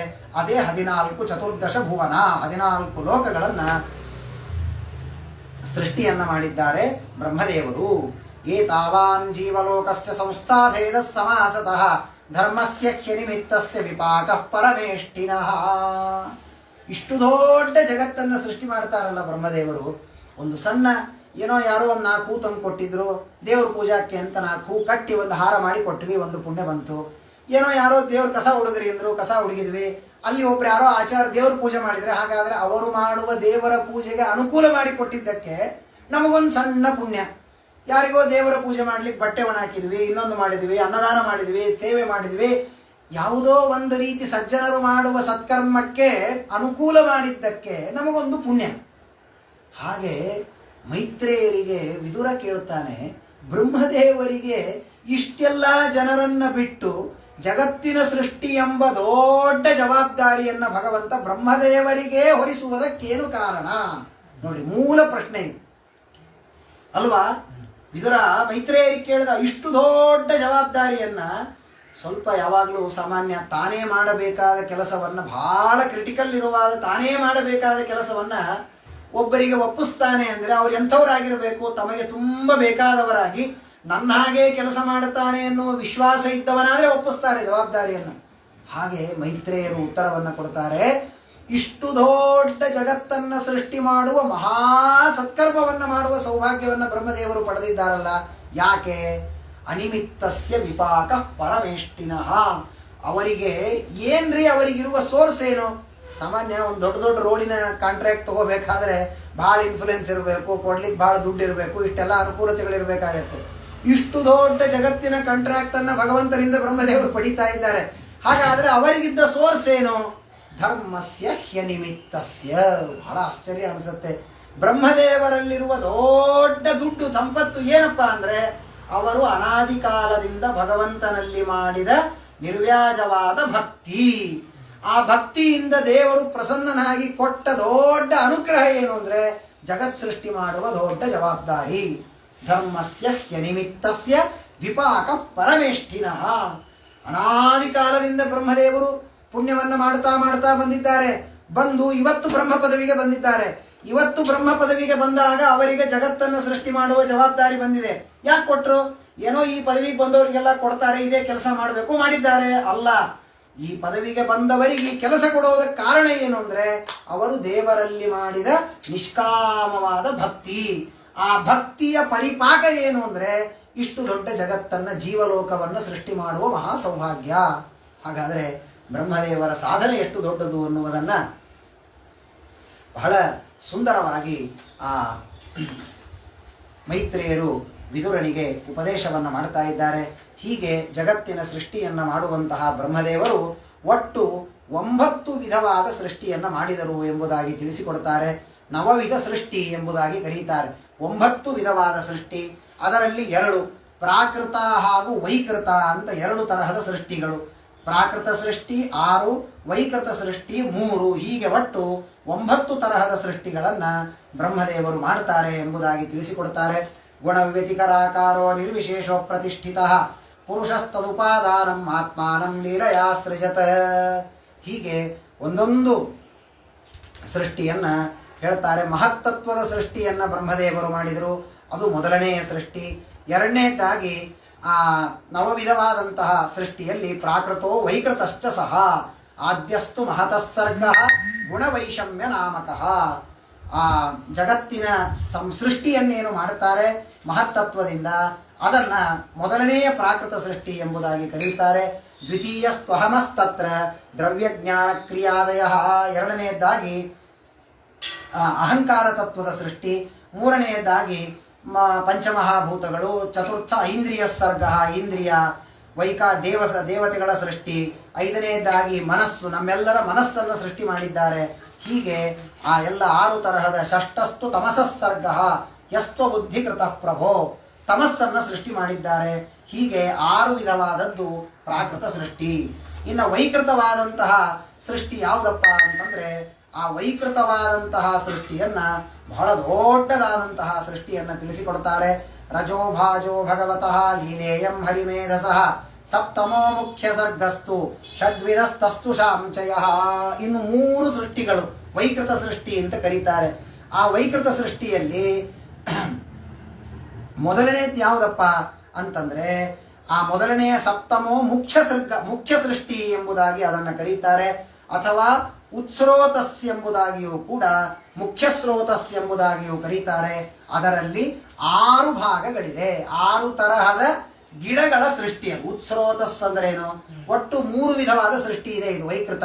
ಅದರಲ್ಲಿ ಏನು ಅಂದ್ರೆ, ತಲೆ ಮೇಲೆ ಮಾಡಿ ಬೆಳೆಯುವ ಪದಾರ್ಥಗಳು 1, ತಲೆ ತೆಳಗೆ ಮಾಡಿ ಅಡ್ಡಾಡುವ ಪ್ರಾಣಿಗಳು 2, ಮಧ್ಯದಲ್ಲಿ ಮುಖ ಮಾಡಿ ಅಡ್ಡಾಡುವ ಮನುಷ್ಯರು 3. ಹೀಗೆ ಒಟ್ಟು 3 ವಿಧವಾದ ಸೃಷ್ಟಿ. ಒಂದೊಂದರಲ್ಲಿ ವಿಭಾಗ ಇದೆ. ಮತ್ತೆ ಉತ್ಸ್ರೋತಸ್ ಎಂಬಂತಹ ವೃಕ್ಷಗಳು 6 ತರಹದ ಸೃಷ್ಟಿಯನ್ನ ಮಾಡಿದ್ದಾನೆ. ವನಸ್ಪತಿ, ಓಷಧಿ, ಲತಾ, ತ್ವಕ್ಸಾರ, ವೀರುಧ, ದ್ರುಮ ಎಂಬುದಾಗಿ ಇವುಗಳನ್ನ ಉತ್ಸ್ರೋತಸ್ ಅಂತ ಕರೀತಾರೆ. ಅಂದ್ರೆ ಉತ್ತಮ ಸೃಷ್ಟಿ ಅಂತ. ಯಾಕೆ ಇವುಗಳಿಗೆ ಉತ್ತಮ ಸೃಷ್ಟಿ ಅಂತ ಕರೀತಾರೆ? ಅದನ್ನ ವ್ಯಾಖ್ಯಾನಕಾರರಂತಾರೆ, ಈ ಎಲ್ಲ ಪದಾರ್ಥಗಳು ಯಜ್ಞೋಪಯೋಗಿಯಾದ ಪದಾರ್ಥಗಳು, ಯಜ್ಞಕ್ಕೆ ಉಪಯೋಗ ಬೀಳುವ ಪದಾರ್ಥಗಳಾದ್ದರಿಂದ ಇವುಗಳನ್ನ ಮುಖ್ಯ ಸ್ರೋತಸ್ ಎಂಬುದಾಗಿ ಕರೀತಾರೆ. ಎಲ್ಲದಕ್ಕೂ ಅರ್ಥವನ್ನ ತಿಳಿಸ್ತಾರೆ. ಅನೇಕ ಅದರಲ್ಲಿ ಮೊದಲನೇದು ಯಾವುದು ಅಂದ್ರೆ ವನಸ್ಪತಿ. ವನಸ್ಪತಿ ಅಂತ ಯಾವುದನ್ನಪ್ಪ ಕರಿಬೇಕು ಅಂದ್ರೆ, ಯಾವುದು ಹೂ ಬಿಡದೆ ಕೇವಲ ಹಣ್ಣನ್ನು ಕೊಡ್ತದೋ, ಫಲಂತಿತೆ ವಿನಾ ಪುಷ್ಪೈಸ್ತಾನ್ವದಂತಿ ವನಸ್ಪತಿ. ಹೂವನ್ನ ಕೊಡದೆ ನೇರವಾಗಿ ಫಲವನ್ನ ಕೊಡುವಂತಹ ಯಾವುದು ಅಂದ್ರೆ ಹಲಸಿನ ಹಣ್ಣು. ಹಲಸಿನ ಮರ ಇದೆ, ಅದರಲ್ಲೇನು ಹೂ ಬರೋದಿಲ್ಲ, ನೇರವಾಗಿ ಹಣ್ಣುಗಳು ಬರುತ್ತೆ. ಇವುಗಳನ್ನ ಏನಂತ ಕರೀತಾರೆ? ವನಸ್ಪತಿ ಅಂತ ಕರೀತಾರೆ. ಇನ್ನು ಔಷಧಿ ಅಂದ್ರೆ, ಫಲದವರೆಗೆ ನಮಗೆ ಪೂರ್ಣ ತಿನ್ನುವವರೆಗೆ ಕೊನೆಯವರೆಗೆ ಸಿಗೋದು ಯಾವುದು ಅಂದ್ರೆ ಅಕ್ಕಿ, ಗೋಧಿ ಇತ್ಯಾದಿಗಳೇನಿದೆ ಇವುಗಳನ್ನ ವ್ರೀಹಿ ಅಂತ ಕರೀತಾರೆ. ಲತಾ ಅಂದ್ರೆ ಯಾವುದು? ಇನ್ನೊಂದು ಮರವನ್ನ ಆಶ್ರಯಿಸಿಕೊಂಡು ಬೆಳೆಯುವಂತಹ ಏನಂತ ಕರಿತೀವಿ ನಾವು, ಬಳ್ಳಿ ಅಂತ ಕರಿತೀವಲ್ಲ, ಅವುಗಳನ್ನ ಲತಾ ಅಂತ ಕರೀತಾರೆ. ತ್ವಕ್ಸಾರ ಅಂತಂದ್ರೆ ಯಾವುದರ ಚರ್ಮದಿಂದ ನಮಗೆ ಉಪಯೋಗ ಬೀಳತ್ತೆ, ಯಾವುದು ಅನೇಕ ಇದು ಬಿದುರು ಇತ್ಯಾದಿಗಳಿರುತ್ತೆ, ಆ ಬಿದುರನ್ನ ತ್ವಕ್ಸಾರ ಅಂತ ಕರೀತಾರೆ. ಹೀಗೆ ಅನೇಕ ವಿಧವಾದಂತಹ ಇದೇನಿದು ಉತ್ಸ್ರೋತಸ್, 6 ವಿಧವಾದಂತಹ ಉತ್ಸ್ರೋತಸ್ ಎಂಬುದಾಗಿ ಅವುಗಳನ್ನ ಕರೀತಾರೆ. ತಿರಶ್ಚಾಮಷ್ಟಮ ಸರ್ಗ ಸೋಷ್ಟಾವಿಂಶದ್ವಿಧೋ ಮತಃ. ಇನ್ನ ಅರ್ವಾಕ್ ಸ್ರೋತಸ್ ಅಂತ ಅಂದರೆ ಕೆಳಗೆ ಮುಖ ಮಾಡಿರುವುದು. ಅದು ಎಷ್ಟು ವಿಧ ಇದೆ ಅಂತಂದ್ರೆ 28 ವಿಧವಾದ ಪ್ರಾಣಿಗಳು, 28 ವಿಧವಾದ ಪ್ರಾಣಿಗಳನ್ನು ತಿಳಿಸಿಕೊಡ್ತಾರೆ. ಗೌಹು ಅಜಃ ಮಹಿಷಃ ಕೃಷ್ಣಃ ಸೂಕರೋ ಗವಯೋ ರುರುಹು ದ್ವಿಷಫಾಹ ಪಶವಶ್ಚೇಮೆ ಆವಿರುಷ್ಟ್ರಶ್ಚ ಸತ್ತಮ ಖರೋ ಅಶ್ವಃ ಅಶ್ವತರೋ ಗೌರಃ ಶರಭಶ್ಚಮರಿ ತಥಾ ಏತೇ ಚ ಏಕಶಫಾತ್ ಕ್ಷತ್ತಃ ಶೃಣು ಪಂಚನಖಾನ್ ಪಶೂನ್. 28 ತರಹದ ಅರ್ವಾಕ್ ಸ್ರೋತಸ್ ಅಂತ ಇವುಗಳನ್ನು ಕರೀತಾರೆ. 28 ತರಹದ ಪ್ರಾಣಿಗಳು. ಅದರಲ್ಲಿ ಮತ್ತೆ ವಿಭಾಗಗಳಿದೆ. ಅದರಲ್ಲಿ ಒಂದೇ ಉಗುರಿನ ಪ್ರಾಣಿಗಳು ಕೆಲವು, ಪಂಚನಖ 5 ಉಗುರಿನ ಪ್ರಾಣಿಗಳು ಕೆಲವು, ಹೀಗೆ ಅದರಲ್ಲಿಯೂ ಕೂಡ ಅನೇಕ ವಿಭಾಗಗಳನ್ನು ಮಾಡುತ್ತಾರೆ. ಆಕಳು, ಮಹಿಷ, ಕುದುರೆ ಇವುಗಳೆಲ್ಲವೂ ಕೂಡ ಏಕಶಫ, ಶಫ ಅಂದರೆ ಗೊರಸು ಅಂತ ಕರೀತಾರೆ. ಒಂದೇ ಗೊರಸು ಇರುವ ಪ್ರಾಣಿಗಳು ಕೆಲವು, 5 ಉಗುರುಗಳಿರುವ ಪ್ರಾಣಿಗಳು ಕೆಲವು. ಶ್ವಾ, ಶೃಗಾಲ, ವೃಕಃ, ವ್ಯಾಘ್ರಃ, ಮಾರ್ಜಾರಃ, ಶಶಃ, ಶಲ್ಯಕವು, ಸಿಂಹ, ಕಪಿರ್, ಗಜ, ಕೂರ್ಮಃ, ಗೋಧಾಚ, ಮಕರಾದಯ ಎಂಬುದಾಗಿ ಆ 28 ಭೇದವನ್ನು ತಿಳಿಸಿಕೊಡ್ತಾರೆ. ಅದಾದ ಮೇಲೆ ಅರ್ವಾಕ್ ಸ್ರೋತಸ್ತು ನವಮಃ ಕ್ಷತ್ತರೇಕ ವಿಧೋ ನೃಣಾಂ ರಜೋಧಿಕಾ ಕರ್ಮಪರಾಹ ದುಃಖೇ ಚ ಸುಖಮಾನಿನಃ.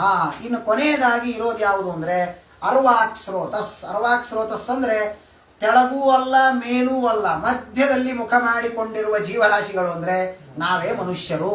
ಅದರಲ್ಲಿ ಎರಡಿದೆ, ಒಂದು ಮನುಷ್ಯರು, ಇನ್ನೊಂದು ರಾಕ್ಷಸರು ಎಂಬುದಾಗಿ. ರಜೋಧಿಕಾ ಕರ್ಮಪರಾಹ, ರಜೋಗುಣ ಹೆಚ್ಚಿರುವ ನಿರಂತರ ಕರ್ಮಗಳನ್ನ ಮಾಡುತ್ತಾ ಇರುವ ವ್ಯಕ್ತಿಗಳು ಮನುಷ್ಯರು. ಯಾರು ದುಃಖೇಚ ಸುಖಮಾನಿನಃ, ದುಃಖ ಸಾಧನವಾದ ಪದಾರ್ಥಗಳನ್ನು ಸುಖ ಸಾಧನ ಅಂತ ತಿಳಿದುಕೊಂಡು ದುಷ್ಟ ಕಾರ್ಯಗಳನ್ನ ಮಾಡುವ ಅಸುರರೇನಿದ್ದಾರೆ ಅವರು ಒಂದು ವಿಭಾಗ. ಹೀಗೆ 9 ವಿಧವಾದಂತಹ ಸೃಷ್ಟಿ ಇದೆ ಎಂಬುದಾಗಿ ಆ ಪ್ರಧಾನವಾದಂತಹ ವಿಭಾಗಗಳನ್ನು ತಿಳಿಸಿಕೊಡ್ತಾರೆ. ವೈಕೃತಾಸ್ತ್ರಯ ಏವೈತೆ ದೇವಸರ್ಗಶ್ಚ ಸತ್ತಮ ವೈಕಾರಿಕಸ್ತು ಯಃ ಪ್ರೋಕ್ತಃ ಕೌಮಾರಸ್ತು ಭಯಾತ್ಮಕ. ಇದಾದ ಮೇಲೆ ಆ ವೈಕಾರಿಕ ಅಹಂಕಾರ ಎಂಬುದರಿಂದ ದೇವತೆಗಳ ಶರೀರವನ್ನು ಸೃಷ್ಟಿ ಮಾಡಿದರು ಬ್ರಹ್ಮದೇವರು ಅಂತ ಹೇಳಿದರಲ್ಲ, ಅದರಲ್ಲಿಯೂ ಕೂಡ ತಿಳಿಸಿಕೊಡ್ತಾರೆ. ದೇವಸರ್ಗಶ್ಚ ಅಷ್ಟವಿಧ, 8 ತರಹದ ದೇವತೆಗಳ ಸೃಷ್ಟಿ ಇದೆ. ಗಂಧರ್ವ, ಪಿತೃಗಳು, ಅಪ್ಸರಸ್ಸರು, ಸಿದ್ಧ, ಯಕ್ಷ, ಚಾರಣರು, ಭೂತ ಪ್ರೇತ ಪಿಶಾಚಾಶ್ಚ ವಿದ್ಯಾಧ್ರ ಕಿನ್ನರಾದಯ ದಶೈತೆ ವಿದುರಾಖ್ಯಾತಾಃ ಸರ್ಗಾಶ್ಚ ವಿಶ್ವಸೃಕೃತಾಃ. ಹೀಗೆ ಅನೇಕ ವಿಧವಾದ ಸೃಷ್ಟಿಯನ್ನ ಬ್ರಹ್ಮದೇವರ ಮೂಲಕವಾಗಿ ಭಗವಂತ ಮಾಡಿಸಿದ ಎಂಬುದಾಗಿ ತಿಳಿಸಿಕೊಟ್ಟು ಇನ್ನೂ ಅನೇಕ ವಿಧವಾದಂತಹ ಸೃಷ್ಟಿಗಳು. ಈ ಸೃಷ್ಟಿಯ ಕೊನೆಯಲ್ಲಿ ಈ ಯಾವ ಸೃಷ್ಟಿಗಳು ಕೂಡ ಮುಂದುವರಿಯದೇ ಇದ್ದಾಗ ಬ್ರಹ್ಮದೇವರ ದೇಹದಿಂದ ಮನಸ್ಸಿನಿಂದ ಸನಕಾದಿಗಳ ಸೃಷ್ಟಿಯಾಯಿತು. ಅವರೂ ಜಗತ್ತನ್ನ ಸೃಷ್ಟಿ ಮಾಡುವುದಿಲ್ಲ, ನಾವು ವಿರಕ್ತರಾಗ್ತೇವೆ ಅಂತ ಹೇಳಿದಾಗ ಕೋಪ ಬಂದಾಗ ಭೂಮಧ್ಯದಿಂದ ರುದ್ರದೇವರ ಸೃಷ್ಟಿಯಾಯಿತು. ಆ ರುದ್ರದೇವರು ಭೂತಗಣಗಳನ್ನು ಸೃಷ್ಟಿ ಮಾಡಿದಾಗ ಬೇಡ ಅಂತ ಬ್ರಹ್ಮದೇವರು ಭಗವಂತನ ಸ್ಮರಣೆ ಮಾಡಿ ತಮ್ಮ ಶರೀರವನ್ನ 2 ಭಾಗ ಮಾಡಿದಾಗ ಅಲ್ಲಿ ಸ್ವಯಂಭೂಮನು ಶತರೂಪಾದೇವಿ ಎಂಬುದಾಗಿ ಇಬ್ಬರು ಅಲ್ಲಿ ಹುಟ್ಟುತ್ತಾರೆ. ಅವರಿಗೆ ಹುಟ್ಟಿದ 5 ಜನ ಮಕ್ಕಳು. ಅವರಲ್ಲಿ ಯಾವ ದೇವಹೂತಿ ದೇವಿಯನ್ನ ಕಶ್ಯಪ ದೇವಹೂತಿ ದೇವಿಯನ್ನ ಕರ್ದಮ ಪ್ರಜಾಪತಿಗಳಿಗೆ ಕೊಟ್ಟಾಗ ಅಲ್ಲಿ ಅವತಾರ ಮಾಡಿದ ಮಹಾನುಭಾವನೆ ಕಪಿಲನಾಮಕ ಭಗವಂತ ಎಂಬುದಾಗಿ ತಿಳಿಸ್ತಾರೆ.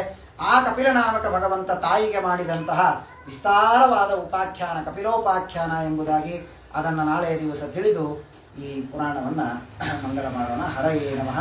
ಶ್ರೀಕೃಷ್ಣಾರ್ಪಣಮಸ್ತು. ಹರೇ ರಾಮ ರಾಮ ರಾಮ ರಾಮ ಹರೇ ಹರೇ ಹರೇ ಕೃಷ್ಣ ಕೃಷ್ಣ ಕೃಷ್ಣ ಕೃಷ್ಣ ಹರೇ ಹರೇ ಹರೇ ರಾಮ ರಾಮ ರಾಮ ರಾಮ ಹರೇ ಹರೇ ಹರೇ ಕೃಷ್ಣ ಕೃಷ್ಣ ಕೃಷ್ಣ ಕೃಷ್ಣ ಹರೇ ಹರೇ ಹರೇ ರಾಮ ರಾಮ ರಾಮ ರಾಮ ಹರೇ ಹರೇ ಹರೇ ಕೃಷ್ಣ ಕೃಷ್ಣ ಕೃಷ್ಣ ಕೃಷ್ಣ ಹರೇ ಹರೇ ಗೋಪಾಲ ಕೃಷ್ಣ ಭಗವಾನ್ ಕಿ ವೇದವ್ಯಾಸ ಗುರು ಭಗವಾನ್ ಕಿ ಶ್ರೀಮದಾನಂದ ತೀರ್ಥ ಗುರು ಮಹಾರಾಜ್ ಕಿ ಶ್ರೀ ಶ್ರೀ ಟೀಕಾಕೃತ್ಪಾದ ಮಹಾರಾಜ್ ಕಿ ಶ್ರೀ श्री सत्य संकल्प तीर्थ महाराज की, श्री श्री सत्य प्रमोद तीर्थ महाराज की, श्री श्री सत्यात्म तीर्थ गुरु महाराज की। हरि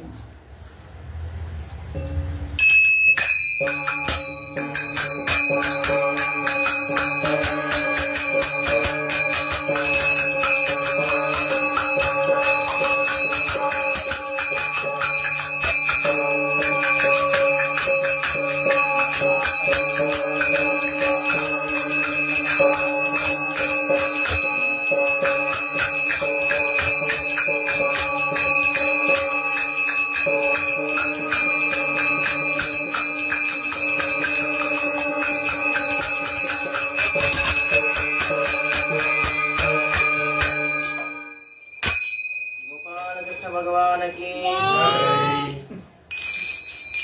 केशवा परमात्मा का